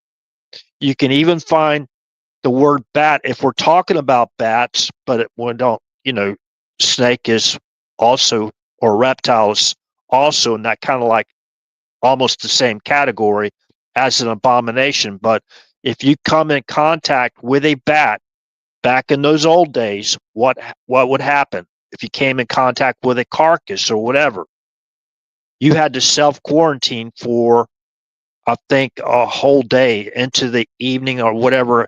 It's actually in the book of Leviticus. You can basically do a Google search, bats, Bible, and it'll take you to the right scriptures. They are known as an abomination. If you come in contact with those abominations, you had to go into self-quarantine, or like a carcass, like a dead body or whatever. Okay. So that's the way they did it back then. So they took out an entire aircraft carrier. In my opinion, it's not my opinion, those naval sailors that went on shore leave, they basically had a mule and they infected them. And see, because China has their intel too, they also have their satellites too. They track the movements of our carriers, our assets, our especially tier one assets. Okay, they track them. They put their they basically put their agents on the ground, and they have what they call a bump and rub operation, a bump or a rub operation. So you'll hear some of this stuff. You've heard it out there before in a public domain when they're talking about the operations, the spy operations, the far as putting together the coup to overthrow our president. We know the surveillance list. They just we found out recently that they have 30 million telecommunication information, 30 million telephone interactions, 30 million of them. 30 million of them. These people need to be in prison right now, especially those that may have been part of mass murder or murder in our country. We cannot afford to have in our own inner circles of our government or agencies actually murderers that have killed innocent American citizens and have targeted their livelihood to look at how many times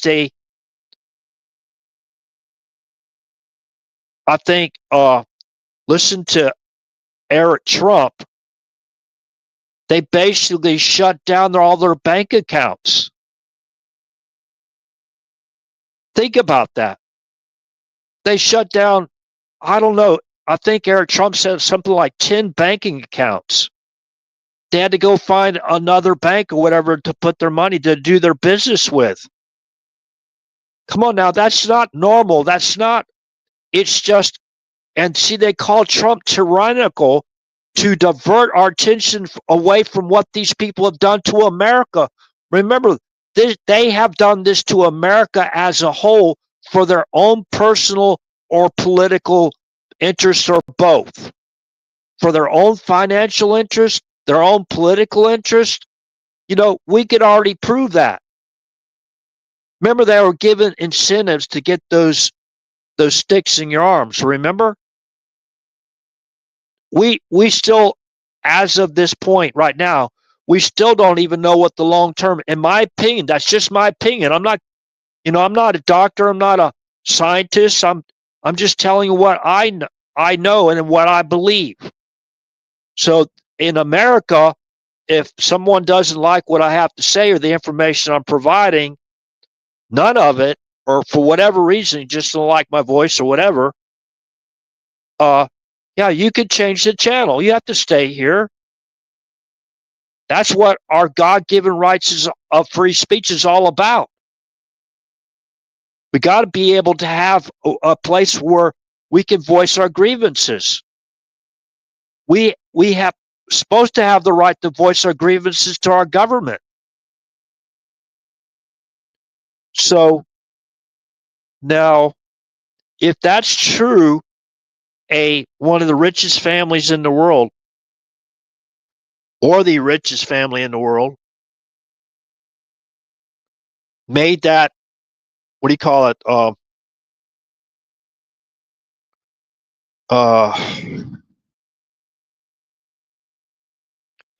There's a special name for it. Reparations. Reparations for a certain possible bioweapon or weapons plural that was unleashed. Remember, Donald Trump put out a travel ban from those coming from that area, right? To keep it from spreading into our country. Remember February 24th? Let's see, that. What date was that? February 24th of 2020. Do you know where Nancy Pelosi was? Knowing she had the intel too. Which town did she go to in San Francisco to basically try to drum up business?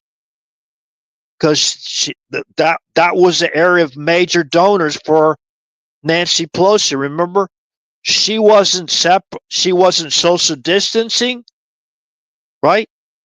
She wasn't wearing a mask, even knowing, and there was supposed to be a travel ban, but they were circumventing the travel ban.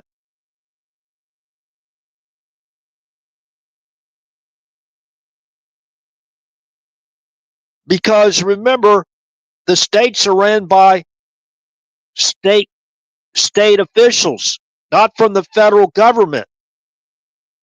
They called it racist, right? Racist.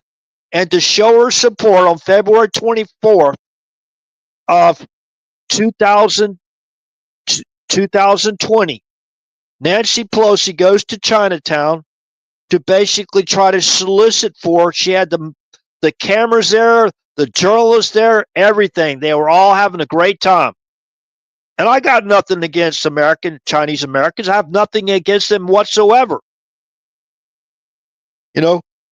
But anything I say, one way or the other, like I go eat their food or whatever, oh, you're racist.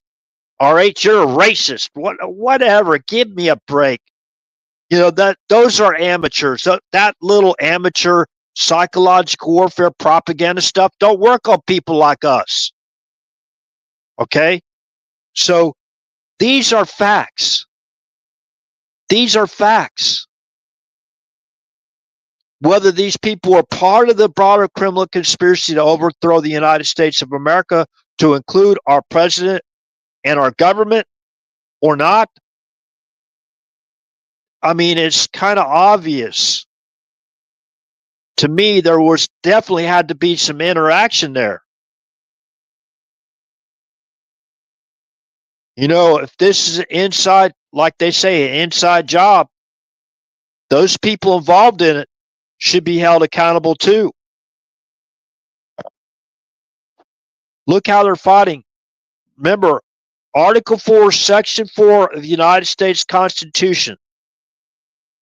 The United States guarantees to each state in the Union a Republican form of government and ensures against invasion and against domestic violence. The President of the United States, if the states fell, the governments of each state fell, and the law enforcement in each state fell. And any state that fails, whether it's a red state or a blue state. By the way, Trump, basically on the request of the Tennessee, the governor of the state of Tennessee, we mobilized ground troops into Tennessee, into, I believe it was Nashville, right? See, that works both sides of the coin there. If it's a blue state, blue state can actually make the request. But the blue states that set up sanctuary crime states that has basically been those individuals, they allowed safe harbor in their states or in their cities, whatever. They're operating freely, and how many deaths have been caused have been attributed to those activities and those sanctuary states and cities. So based on, I don't care what any judge says, these judges, if they're involved in that conspiracy to basically help basically be complicit in mass murder or murder, every single one of those judges, all the way up to the top level judge of our country, which is the, what do you call it? The Chief Justice, John Roberts. Even if it's Chief Justice John Roberts, if he's part of a criminal conspiracy to be complicit in, remember, if he is, I'm just making, this is just a scenario. I'm not saying he is or he isn't. I don't know. I don't receive all those secret briefs from Obama and all that stuff, Biden, or from other Democratic leaders in Congress or lawyers or whatever. I don't see those secret briefs from like what's his name? I'll remember his name. Let's see, Norm Eisen, the former White House counsel for the Biden administration. Go look him up. He already put together, since March, he had already put together, I think it was over 100 lawsuits on President Trump, on the Trump administration. A lot of those lawsuits he already had locked and loaded, waiting for President Trump. As soon as he swore in, he had somebody, I think it was Trump Towers or the Trump hotel building in D.C. Soon as what was it? At noon, at 12:01 p.m., they served the first lawsuit to Trump, the Trump administration or President Trump, and he's been a vital part of the coup to overthrow President Trump. And he also went out there and bragged about, saying that he's pretty sure that they are, the team working with him or the team he's working for, are going to eject President Trump from office. Now, in my opinion, he's using a military term, a pilot term, a fighter bomber type pilot term of ejecting out of, like, okay, possibly like a military plane or a military type associated plane, like an Air Force plane, if you get my gist. Okay, so remember, trillions of dollars are at stake on how this unfolds for entire kingdoms, or a kingdom, or plural. Trillions of dollars are at stake. Remember, I'm not saying anybody in you. Remember, I'm a descendant from European descendant myself. Okay, I'm not falsely accusing anybody of doing any wrongdoing in the attempt to overthrow our country, but there's been some individuals, high-level officials, like let's see, MS3, for example, involved in the coup to overthrow our president. So now let me bring this up real again.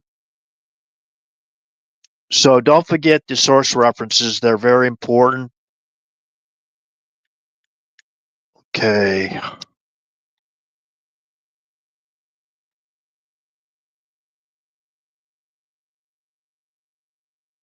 So I don't know if President Trump is directly involved in it, but the MacLeod,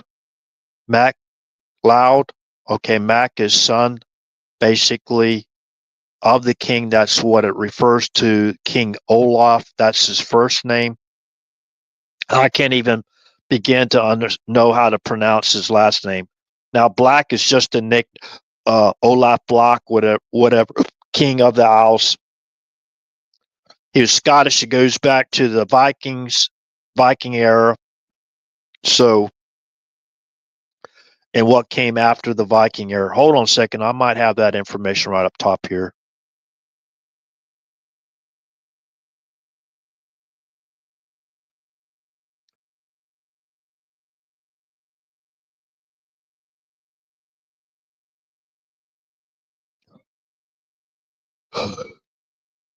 Okay.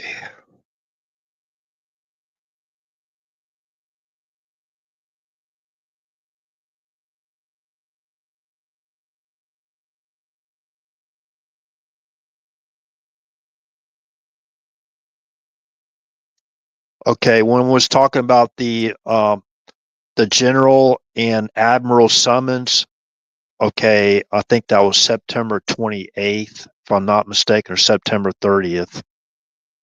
You have to read the American petition by We the People, and it discussed a lot what I was talking about, far as the possible reparations for that what could be a bioweapon.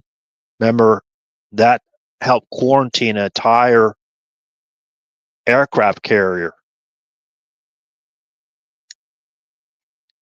And I had some people that didn't agree me at all. I believe they should have fired that captain. And you know, remember they get intel. Those, if you're a captain of a carrier, I think you got to be what, like a rear admiral or something like that. I could be wrong. Could be an 06. What do they call those in the Navy? I forgot. In the Air Force, they're called colonel, right? 06 is a full bull colonel. 05 is a lieutenant colonel. So I would think that they would be I don't know, like a rear admiral or something like that, to be able to be a captain of a carrier group. A carrier group I'm talking about, right? Okay. Yeah, American petition by We the People. I'm talking about, that hindsight, perfect vision. No, just talking about Pelosi being in San Francisco to help her large donors in Chinatown to get more people to show up and not to be scared. She wasn't wearing a mask. She wasn't social distancing, right out there with a whole big old entourage, a crowd, right?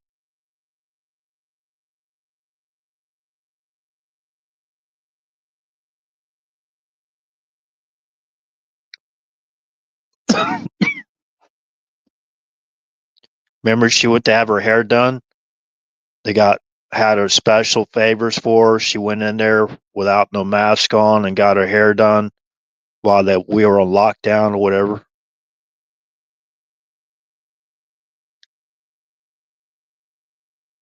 That was essential, right, for her to get her hair done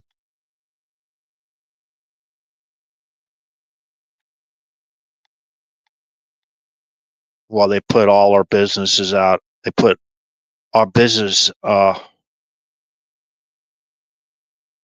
They just destroyed our businesses.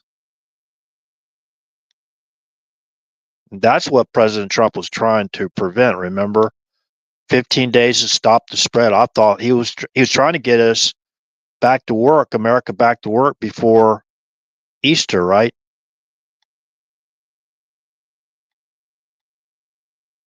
I supported it. I didn't think, nothing of it, because I think there was a reoccurring that we all have. It's kind of like a cold. And remember, I'm not a doctor. I'm not providing medical advice. This is just RH's opinions. Believe me, I got a lot of lifetime experience behind me, you know, under my belt, I guess you call it. I don't know. So, hold on a second. Let me look for this information.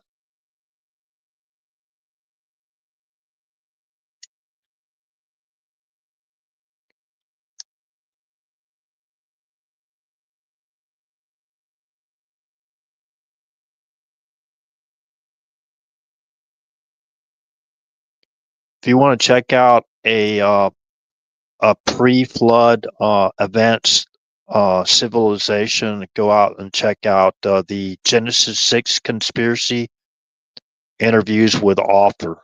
Okay, Genesis 6 conspiracy.com. Let's see here. With Gary Wayne, there's actually a video on that when you go to that homepage, the Genesis 6 conspiracy. Just Google search it, and there's a video there you can watch on YouTube. There's the link to it. So, okay. Now I talked about cloning, possibility of these people finding what we would define as the serpent seed. You know, the uh, the seed that they're talking about in, what is that? Genesis chapter 3, is it? But y'all know what I'm talking about.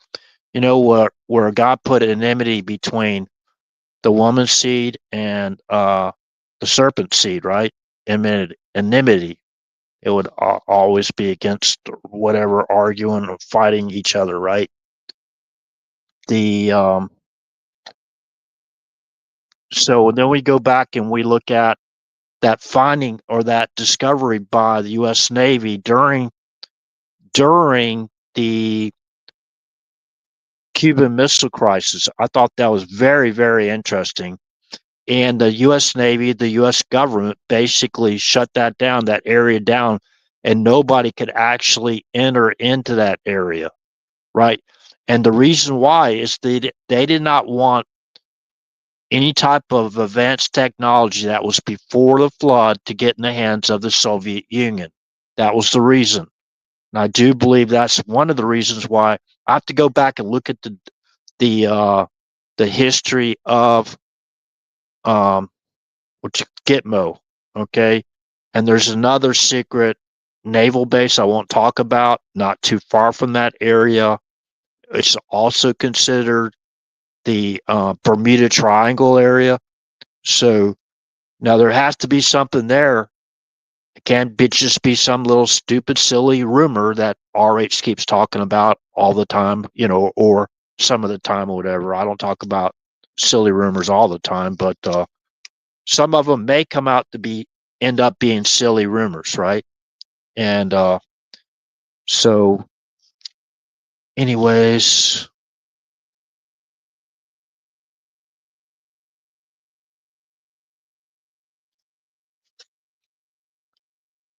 okay, the enmity part between the serpent seed and the seed of the woman. This is Genesis chapter 3, verse 15. And I will put enmity between thee and the woman, and between thy seed and her seed. It shall bruise thy head, and thou shalt bruise its heel. Okay? Seed.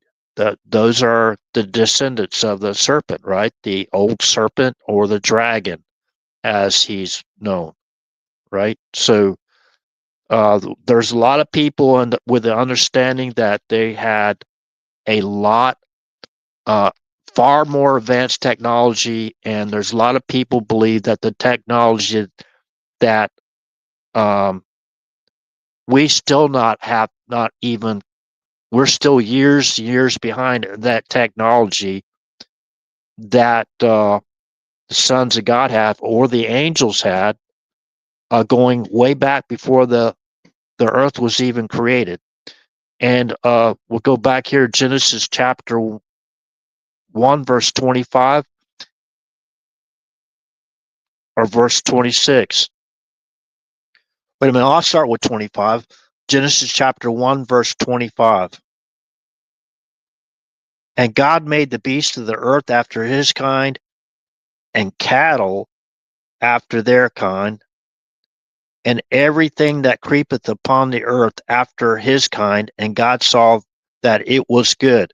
And God said, let us make man in our image, after our likeness, and let them have dominion over the fish of the sea, and over the fowl of the air, and over the cattle, and over all the earth, and over every creeping thing that creepeth upon the earth.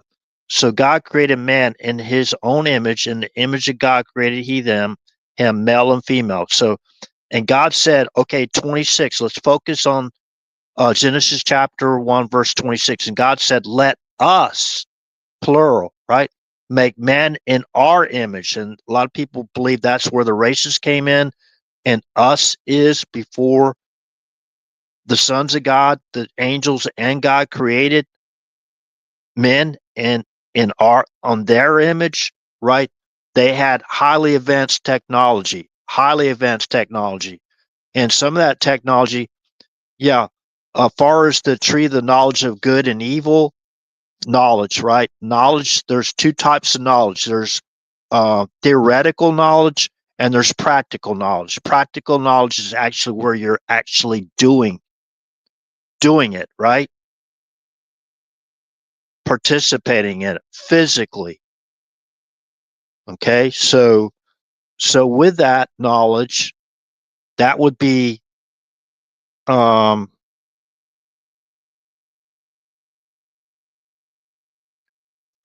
what the fallen angels had imparted on humanity, and they remember they came in Genesis chapter 6, verse 1. And it came to pass when men began to multiply on the face of the earth, and daughters were born unto them, that the sons of God saw the daughters of men, that they were fair, and they took them wives of all which they chose. Okay, so the uh, the sons of God, those are also referred to as angels, right? So angels uh, cohabitated with the daughters of men. Okay, so they had all that technical knowledge, and you look at all the huge pyramids around the world. I do believe on all seven continents that there's at least one of these huge pyramids, right? Or multiple pyramids on all seven continents, to include Antarctica. Okay, uh, possibly in America. Yeah, maybe that we haven't discovered. Probably in Alaska. There's probably pyramids in Russia. Now remember, let's go back to history. A lot of these um, these huge megaliths, like the pyramids, the Great Pyramid of Giza, they call it, right? They have they have stones that weigh like, I don't know, like 100 tons or something like that. We can't even replicate in today's technology that we have, right? That we have to replicate what they did. We don't have the technology to replicate those deep underwater uh, great pyramids that are even bigger than the Great Pyramid of Giza off in the Bermuda Triangle that the U.S. Navy found during the what do you call it? The Cuban Missile Crisis. So they had to have, if they had the earthly technology, and that technology continued on with the I think it's the Raphael, or there was another group of angels that came in and basically took the wives of the daughters of men, right? Because they're fair or whatever. That could have also happened. I don't know exactly, but let's look at Nimrod in the Tower of Babel, and basically looking at all these huge megaliths. So Nimrod, even after the flood, they still had that technology, right? So the flood, that flood era, you know, that was what, 7 or 8 thousand years ago, whatever. But it was before when they made these structures. That was before the flood. It was before the flood, and I think what will support that evidence is those great pyramids in the Bermuda Triangle that the Navy found in the sub. Right when they're in their sub, they came in contact with those huge megalith structures. Right, even larger, a lot larger, and there were actually sphinx next to those great pyramids that were bigger than the Great Pyramid of Giza, right? So, making those huge stones even bigger. And a lot of people are saying that's possibly where the Atlantis site actually is, with a highly advanced um, city, right? Or highly advanced citizens there in the Atlantis. Um, so they don't want us to know, right? Because they want to keep the technology. And I understand the the reason why is because you think about giving some of these people that type of technology that can basically we already got enough technology now that a lot of people shouldn't have. And I'll use an example. Before the special military operation, I have to say this right now, I'm not an apologist for Russia or communism whatsoever, but I'm just stating the facts. Zelensky called for the United States or the West to basically conduct a preemptive nuclear strike on Russia before the special military operation invaded in Russian special military operation invaded inside Russia. That's a proven fact. So whether people believe that or like what Aries has to say, this is what we're up against. And I do believe in prayer 100%. I do believe that we all should pray because there's a lot of evil people out there that hate our president and they'll do anything. I mean, literally any. Remember, remember what they allowed to bring into our country. They opened up insane asylums. They opened up their prisons. They brought them all in. Then we had a military that was complicit, in my opinion, knock on wood. There's bad apples everywhere. I'm not talking about all the military. They were flying them into military bases and then basically waiting for the direction of the facilitation for their movement. And who was involved in that? In my opinion, those that formulated the National Democratic Redistricting Committee. So they got DOT transportation to go to these military bases and bus these people or fly them in to these states or these areas. To do what? To totally overthrow the United States of America.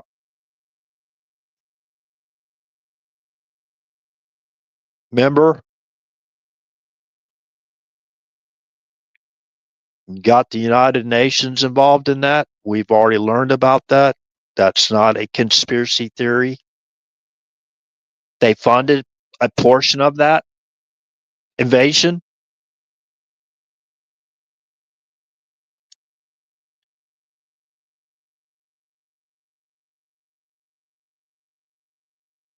Okay,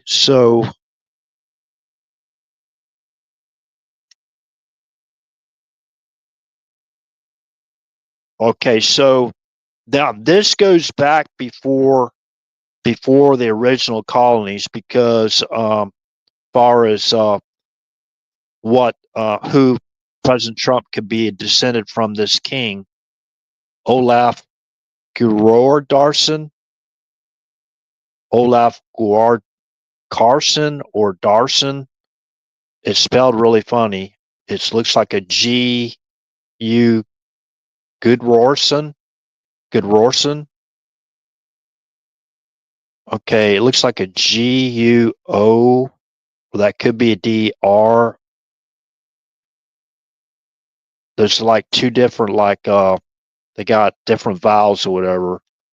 They got different symbols that go through an O, right? So arson, Goardson, Goardson, I think.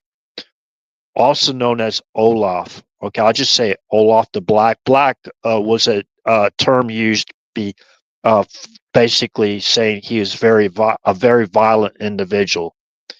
He was a very powerful king in the 1200s. So that means in 1100, like AD, whatever, 1100s, 1200s, he ruled the Kingdom of the Isles, a group of islands between Scotland and Ireland. Olaf was part of the Crovan dynasty, a family that ruled these islands for a long time.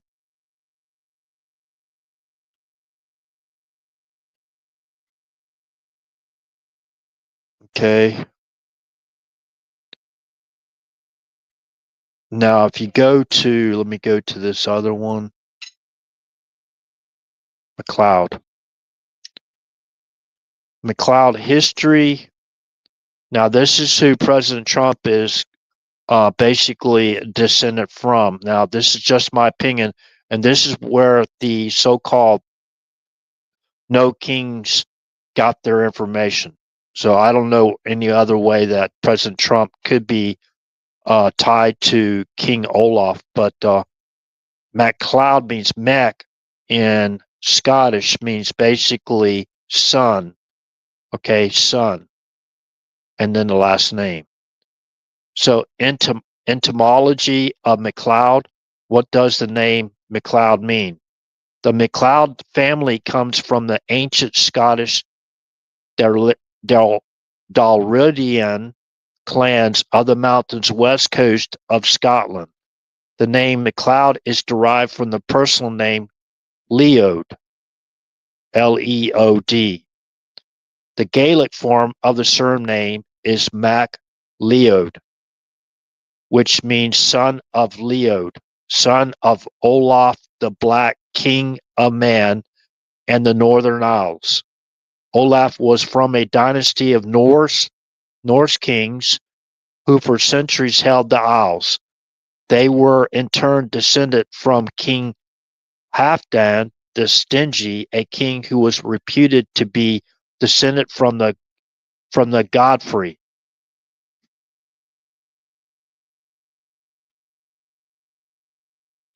Leod held the islands of Lewis, the mainland, Glenelg, and part of Skye in about 1195 AD. It was his two sons who founded the two great branches of the Seol Tormod and the Seol Torquil.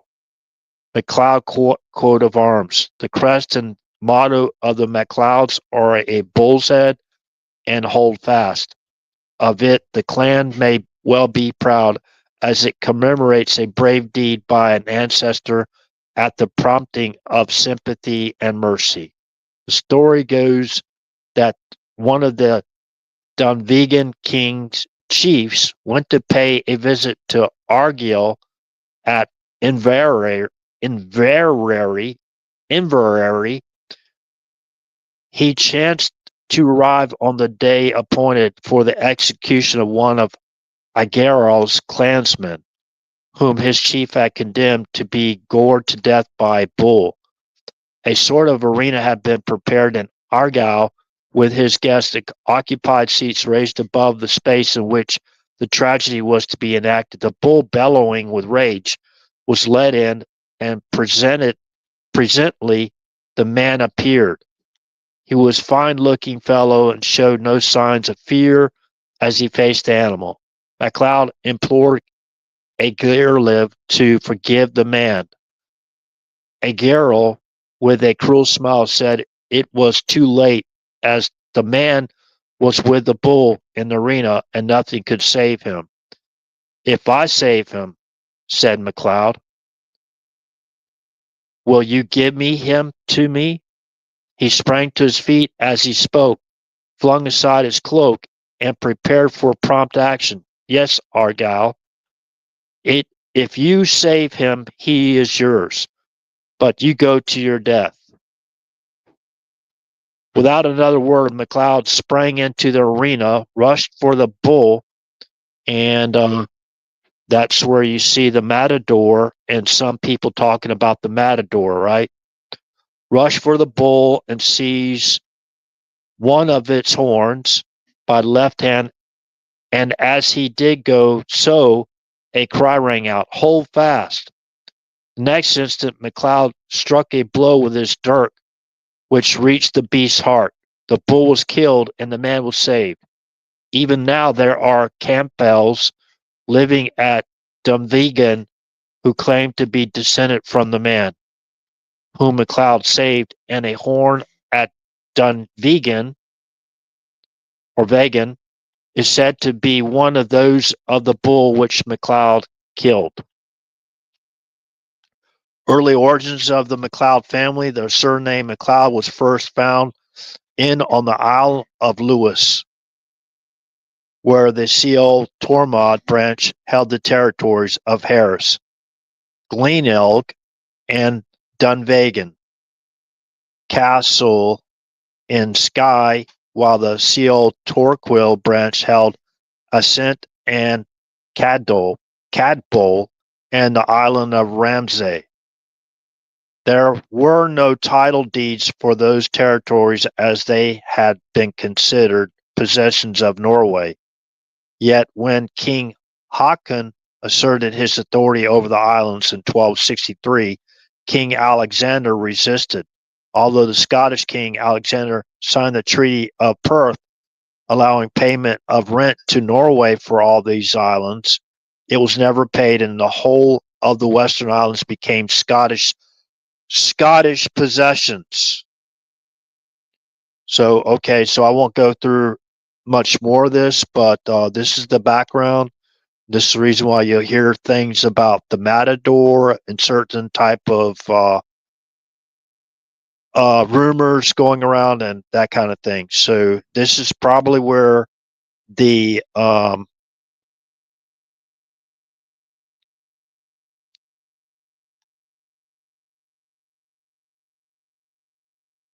this is probably where they got this information. So the McLeod, what do you call that? I forgot this name of it. There's a family heirloom on this for sale. The McLeod, basically, it's the coat of arms, and let's see here. I can't read it or look at it good. There's a castle, fortress, like on this emblem or crest, whatever you call it, family crest, I think they call it. But yeah, check it out. This is this is House of Names, I think it is. Home. So just type in McLeod history, family crest, and coat of arms. Okay.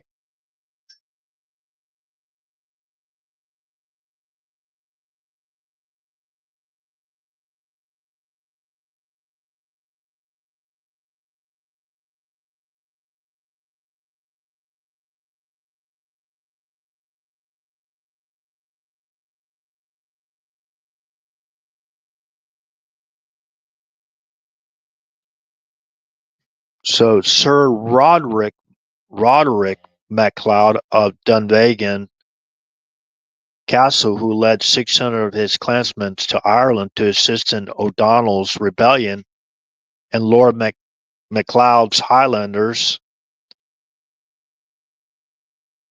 which was raised in 1777 and saw service. Okay, 1777. Remember, there was President Trump is not descended from King George, right? Remember, I talked about that at the beginning of this live stream, so y'all could check that out. So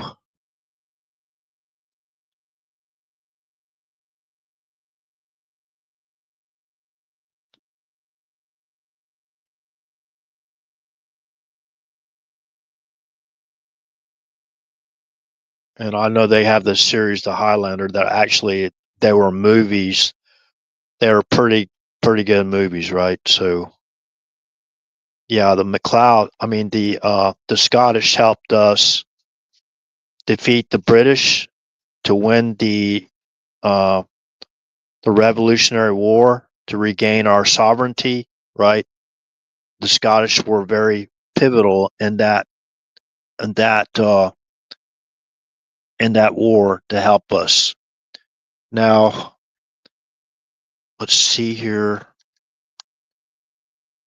That's the only place I can find out where the possibility where they're coming from with this Snow Kings ridiculous stuff. Now, President Trump uh, does not basically say, he just says, point out, hey, I'm not a king, whatever.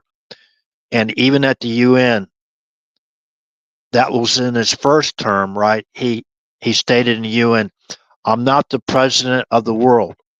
I'm the president of the United States of America. Basically trying to get people to fight for their own sovereignty, to be their independent countries, to not be subjected to any type of what do you call it? Tyranny. So with that said, now how many how many tyrannical kings out there do we know that actually said that he was going to give the power back to the people, right? That's not the way it works in a monarchy. I mean, you might have good kings, and I don't know, haven't read too much of the history of King James, but seemed to be a very good person. And we have to think about the things that were going on way back then, right? So, man, I need a battery. Hold on a second.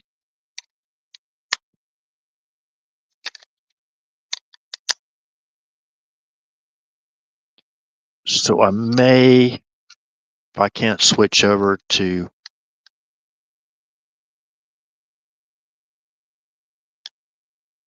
okay, thank God. I have to refresh the live stream. So bear with me for the few jokes I put out there at the beginning of the live stream.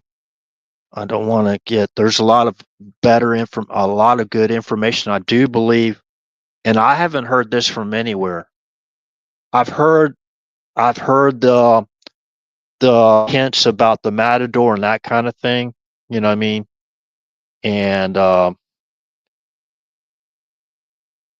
let's just say I don't know the individual. Individual doesn't know me, so goes by 107. So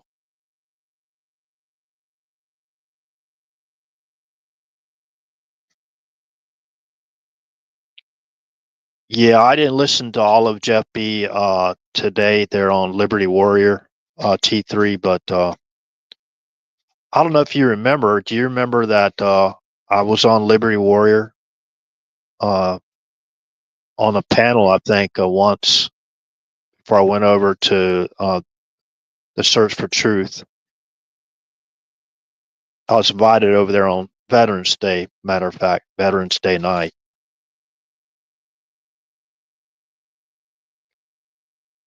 I don't know how they're going to do this without having military tribunals, because remember, the military was involved. I hate to say it. I love my brothers and the military. I mean, I work right next to people from military officers from the UK. I still call them the British, right? And Irish. There are Irish guys there. Scottish. You know what I mean? Uh, so I didn't really study too much about the geology or whatever, or the history of those other countries, but I know a little bit. I think I'm above the average as far as knowledge, as far as the normal American goes, as far as history goes. I'm pretty sure I'm above average.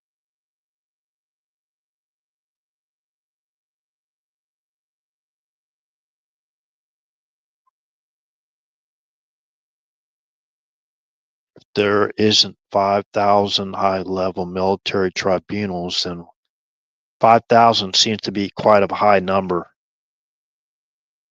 Now, remember, all this stuff is compartmentalized, what they did when they tried to overthrow our country or overthrow our government. So that was highly compartmentalized. I would focus on these main individuals like I have in this avatar photograph, and to go that route. And General Milley, I hate to say it, you know, what he did as far as the Afghanistan withdrawal and his part. Let's go there now real quick to remind certain people in case they didn't hear this. But let's go.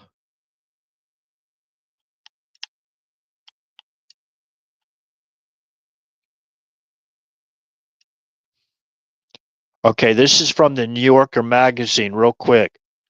They're going to have a effing war. Mark Milley's fight to stop, and it was actually spelled all the way out. This is the New Yorker. If you go to the New Yorker, you can see where Milley basically took over. I think they took over the nuclear football, and if I'm not mistaken, I think they gave it could be they gave that nuclear football to Nancy Pelosi, because if y'all remember after J6, Pelosi was out there heading up military formations outside the Capitol building. Remember, she was directing them like she was the commander in chief. I don't know how many people remember that, but they took over total control of our military, right? And they ensured that they basically certified that what fraudulently happened on J6. And part of the you could call it, people can call it circumstantial evidence if you want, but this is evidence. Remember, the report, foreign interference report, was supposed to be due after 45 days after the election. Okay, that would be around December 18th of December 18th of 2020, right? So December 18th of 2020 rolled around. President Trump is still asking for that report, right? So they held it off until they fraudulently certified the election. So whoever was behind that conspiracy, that's treason. Okay? They held that report up. Guess when they released that report? Remember, Radcliffe was the director of national intelligence. That was an order, a lawful order from President Trump to release that report. And remember, Milley was tied with China. He called not his counterparts, but his allies in Beijing, basically to say, don't worry about President Trump. We got him in a box. He's not going to do anything. His request is going to go through him, Milley, and he would decide whether those requests of boots on the ground, to include J6, were constitutional. Okay? And Mike Pence and a lot of these people were involved in that, right? So they outed themselves already. Remember, Mike Pence said, went out there and he was actually campaigning for Kamala Harris or Joe Biden or both. Remember? So if you go through the New Yorker magazine, New Yorker, the title of the article, you're going to have a effing war. Mark Milley's fight to stop Trump from striking Iran. And by the way, it was John Bolton that, I believe on his own,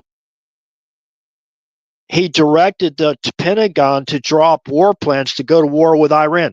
Remember that drone that was shut down, and people are all calling for a strike on Iran. I mean, all-out war, because Iran shot down the unmanned. It was a very expensive drone. Give it that, right? Iran claimed it was in their waters. We claimed it was in international waters. It had a right to be there, but Iran shot down that unmanned drone. Well, I don't know exactly if that was President Trump heard the plans to go into war with Iran, right? And he asked basically how many people will die based on Iran shooting down that unmanned drone.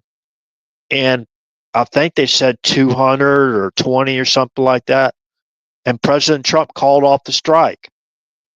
So who was trying to cause an effing war? And I think John Bolton on his own directed as the national security advisor under Trump. I think he went to the Pentagon and directed them to draw up war plans.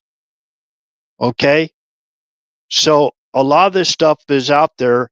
If you read all this stuff about Milley, then you look at Lieutenant Colonel Vindman, his part in the broader criminal conspiracy to overthrow our government, our president.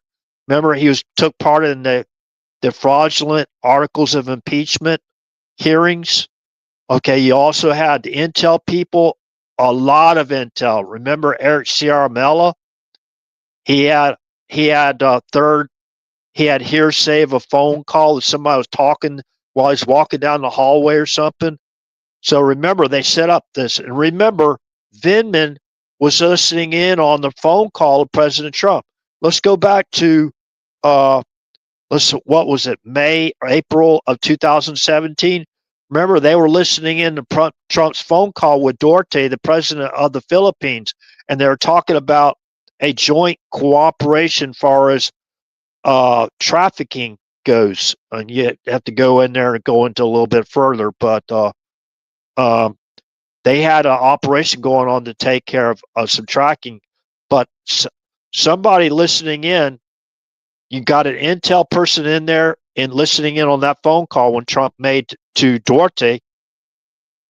They leaked this classified phone call. The intel people did, which endangered his life later with a ISIS cell that was mobilized into the Philippines before Trump's arrival in Manila at the end of 2017. They leaked a classified phone call. So, remember Adam Schiff was using parodies about the phone call between Trump and Zelensky, just basically lying through his teeth. Why was he doing that? He wanted Trump to declassify the phone call, right? So they could go, okay, well, you declassified it before. It's declassified. We declassified the phone call you had with Duterte. But they leaked that phone call to endanger the life of President Trump. And he survived one of those assassination attempts in Manila, Philippines. The U.S. Secret Service thwarted that assassination attempt. There's a whole lot more information behind that they don't even talk about. They refuse to talk about it.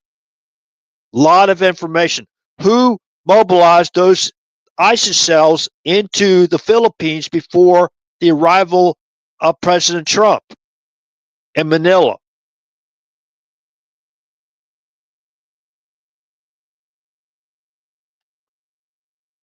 So, they got the, I forgot the name, but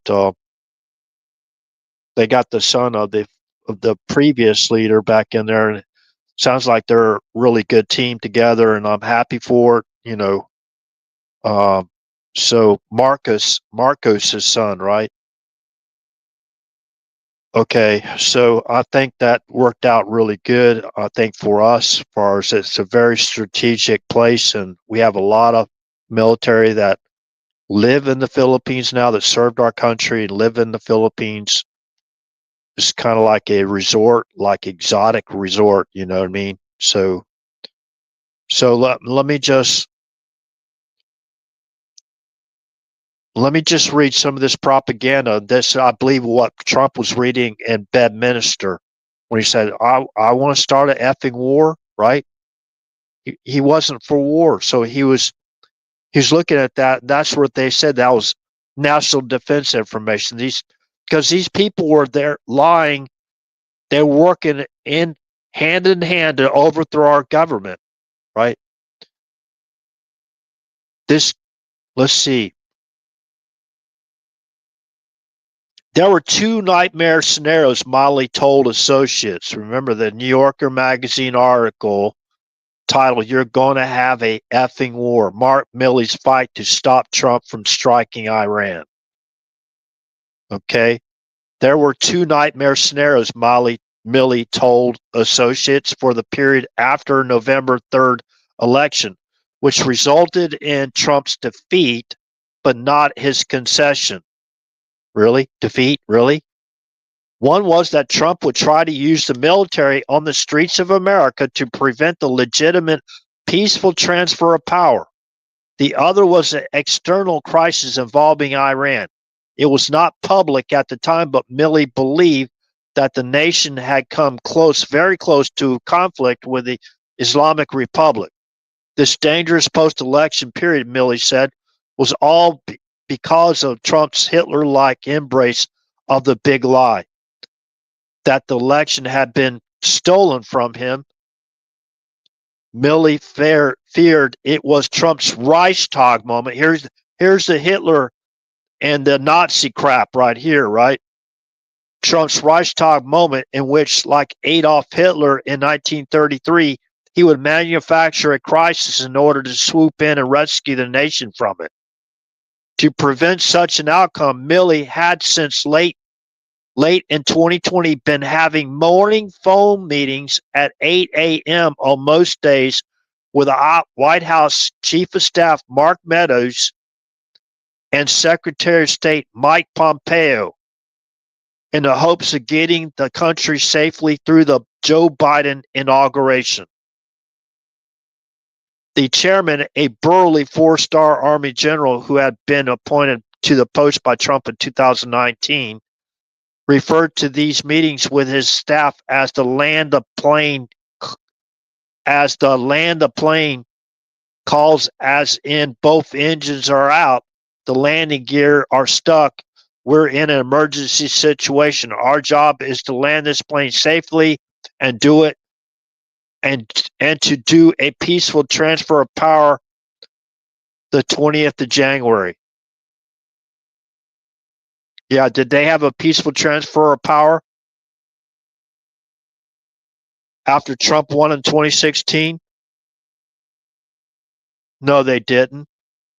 These are all hypocrites. This is all part of the PSYOPs propaganda operation being ran in part, I believe, and being outsourced and across the pond and being ran in a very highly compartmentalized flight or within the political action group under the CIA political action group. Go read their mission statement. It's under Special Activity Center, Political Action Group. Main focus on that. And also, Brennan helped put together, and probably also Comey helped put together the fraudulent presidential findings that gave Obama, or Biden, if you will, the go-ahead to conduct illegal surveillance on innocent, law-abiding American citizens, to include President Trump. They hacked into the White House switch. Remember, we just found out that they obtained 30,000 phone records or whatever, or phone communications. 30 million of them. That was just found out.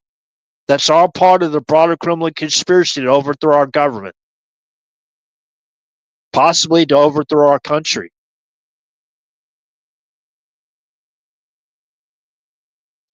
So as the crisis with Trump, remember this is Mark Milley, General Milley.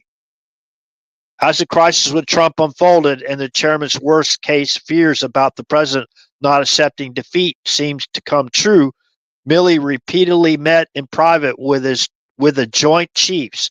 He told them to make sure there were no unlawful orders from Trump and not to carry out any such orders without calling him first. Okay, what happened on January 6th? How did they create the January 6th or Capitol setup? By not allowing Donald Trump's offer of 10 to 20,000 National Guard troops trained in riot control to help secure the building, the Capitol building on January 6th. Milley, in my opinion, based on this information and other information, he was directly behind that. And then you got all these lawyers, the White House counsel under the Obama administration, under Biden, whatever, Biden administration, they were also behind that, helping to orchestrate this stuff so Trump can never get back in office again. Okay, we already know this, right? We even know in the Constitution where Pelosi and all of them set up an insurrection themselves because it was an inside job. They had, I think it was approximately 200 or 178 undercover FBI agents there wearing plain clothes, just like they did at the illegal raid of Mar-a-Lago, without any type of insignia, whether they're CIA, FBI, whatever, DHS, whatever, right? They were told to wear collar shirts. So what were they told to wear? Wear Trump 45 or 45 hat or Trump 2020 hat, right? Wear Trump stuff. Blend in with the crowd. But the plainclothes ones that were picked for the inside job that was compartmentalized, they opened up the double steel doors from the inside of the Capitol and allowed people to flow in. Why? So they can obstruct the ejectors from reading off the election fraud evidence they had attained so far. So they made it happen. They set up the insurrection and falsely accused President Trump of an insurrection to get him on the what amendment? Okay. Hold on a second.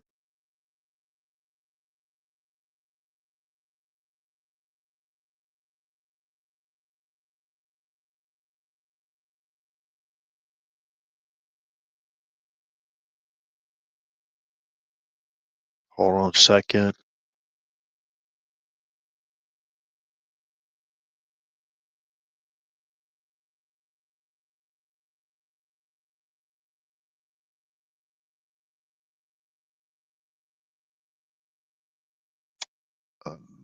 Let's see.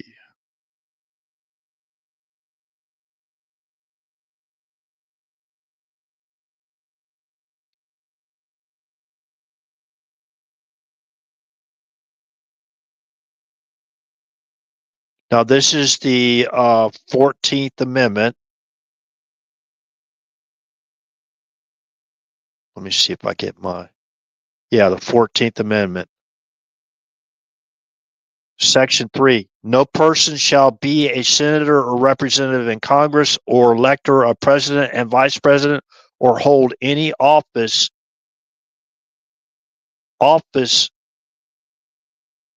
civil or military under the United States or under any state who, having previously taken an oath as a member of Congress or as an officer of the United States or as a member of any state legislature or as an executive or judicial officer of any state to support the Constitution of the United States, shall have engaged in insurrection or rebellion against the same, or given aid and or comfort to the enemies thereof. But Congress may, by a vote of 2/3 of each house, remove such disability. Okay, so who has aided and given comfort to the enemies? Well, the Biden administration, when they put together Uranium One, remember that uranium I think it was 20% of U.S. uranium went to Russia, and I believe they used Russia as a middleman to deliver uranium, U.S. uranium, to Iran. And I do believe the pallets of cash was from the Biden administration. And remember, all this time during the Iranian nuclear deal, they were chanting "Death to America." I mean, that's a clear case of treason, aiding and abetting enemy or foreign terrorist organizations, as clear as a bell. I don't care what they say. And then to deliver pallets of cash on U.S. military aircraft, delivering pallets of cash to Iran. Now, they haven't even tracked that money, where it actually went to. So it's right here. They set it up. These people that make laws to break laws. That's who they are, right? The same people that are the tyrannical Democratic Party in the Senate that basically is blocking this continued resolution, the clean bill, right? They're trying to hold Americans hostage by shutting down our government so they can steal billions of dollars from the American taxpayer. I mean, this has got to stop now. These people can be arrested right now. That's another attempt to overthrow our government, shutting it down like that. It's ridiculous. You know, the speaker has already talked about how much the ridiculous money, where it's going to, and they were going to send, I think, billions of dollars to the states so the states can pay for the health care of people here in our country illegally. You know, and it will negatively impact the health care of American citizens who earned and deserved those benefits of health care. It's going to negatively impact it. They don't care. That's criminal. That's criminal. I don't care what anybody says. I don't care what judge in some little black robe. They're not honorable. They're not saints. Most of these judges are political hacks. That's all they are. I hate to say it. And I'm pretty sure there's some honest, great judges out there that do their job and base their opinions off the Constitution, not off their political feelings or their personal feelings or whatever. I'm sure some of them are out there and are just as disgruntled about this as I am, and many more of us are. So there's a lot of information that I have unpacked here in tonight's live stream, and I hope the title doesn't run anybody away about this. I just thought of a kind of an interesting, humorous title to bring up, and looking at the No Kings protest is just kind of ridiculous. But, you know, if you ask even those people protesting, they have no idea what kings they're referring to, right? So they're referring to President Trump when they add the fascists on there. But remember, Antifa, anti-fascist. Intifada, they must have got ordered not to go out there and do anything in conjunction with No Kings. But remember, they're still out there, foreign and domestic. Intifada. Let's go look at the history of Intifada. They're a communist organization created to help overthrow the state of Israel. And Antifa, the same thing. They don't care about, they're anarchists for the most part, right?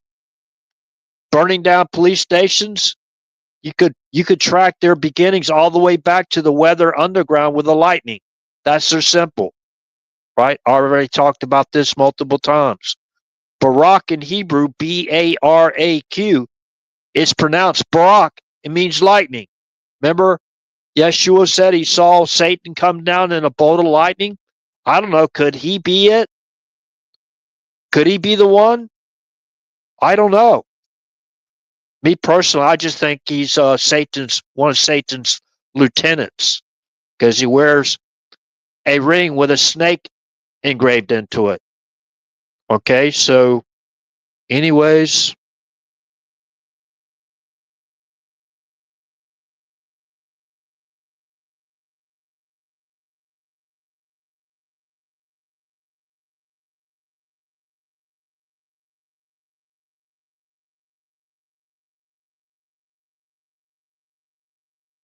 yeah, unfortunately, T3, if you're still here, probably gone already, but saw your comment.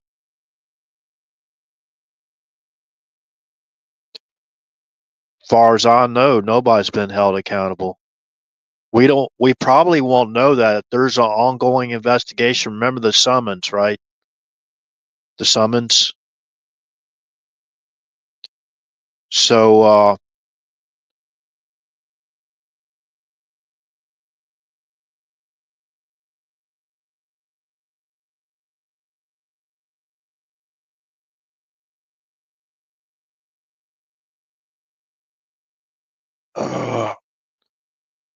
okay, so I think I pretty much completed everything I wanted to complete. We're almost at 2 o'clock in the morning now, about a minute before, and I want to get up at a decent time today.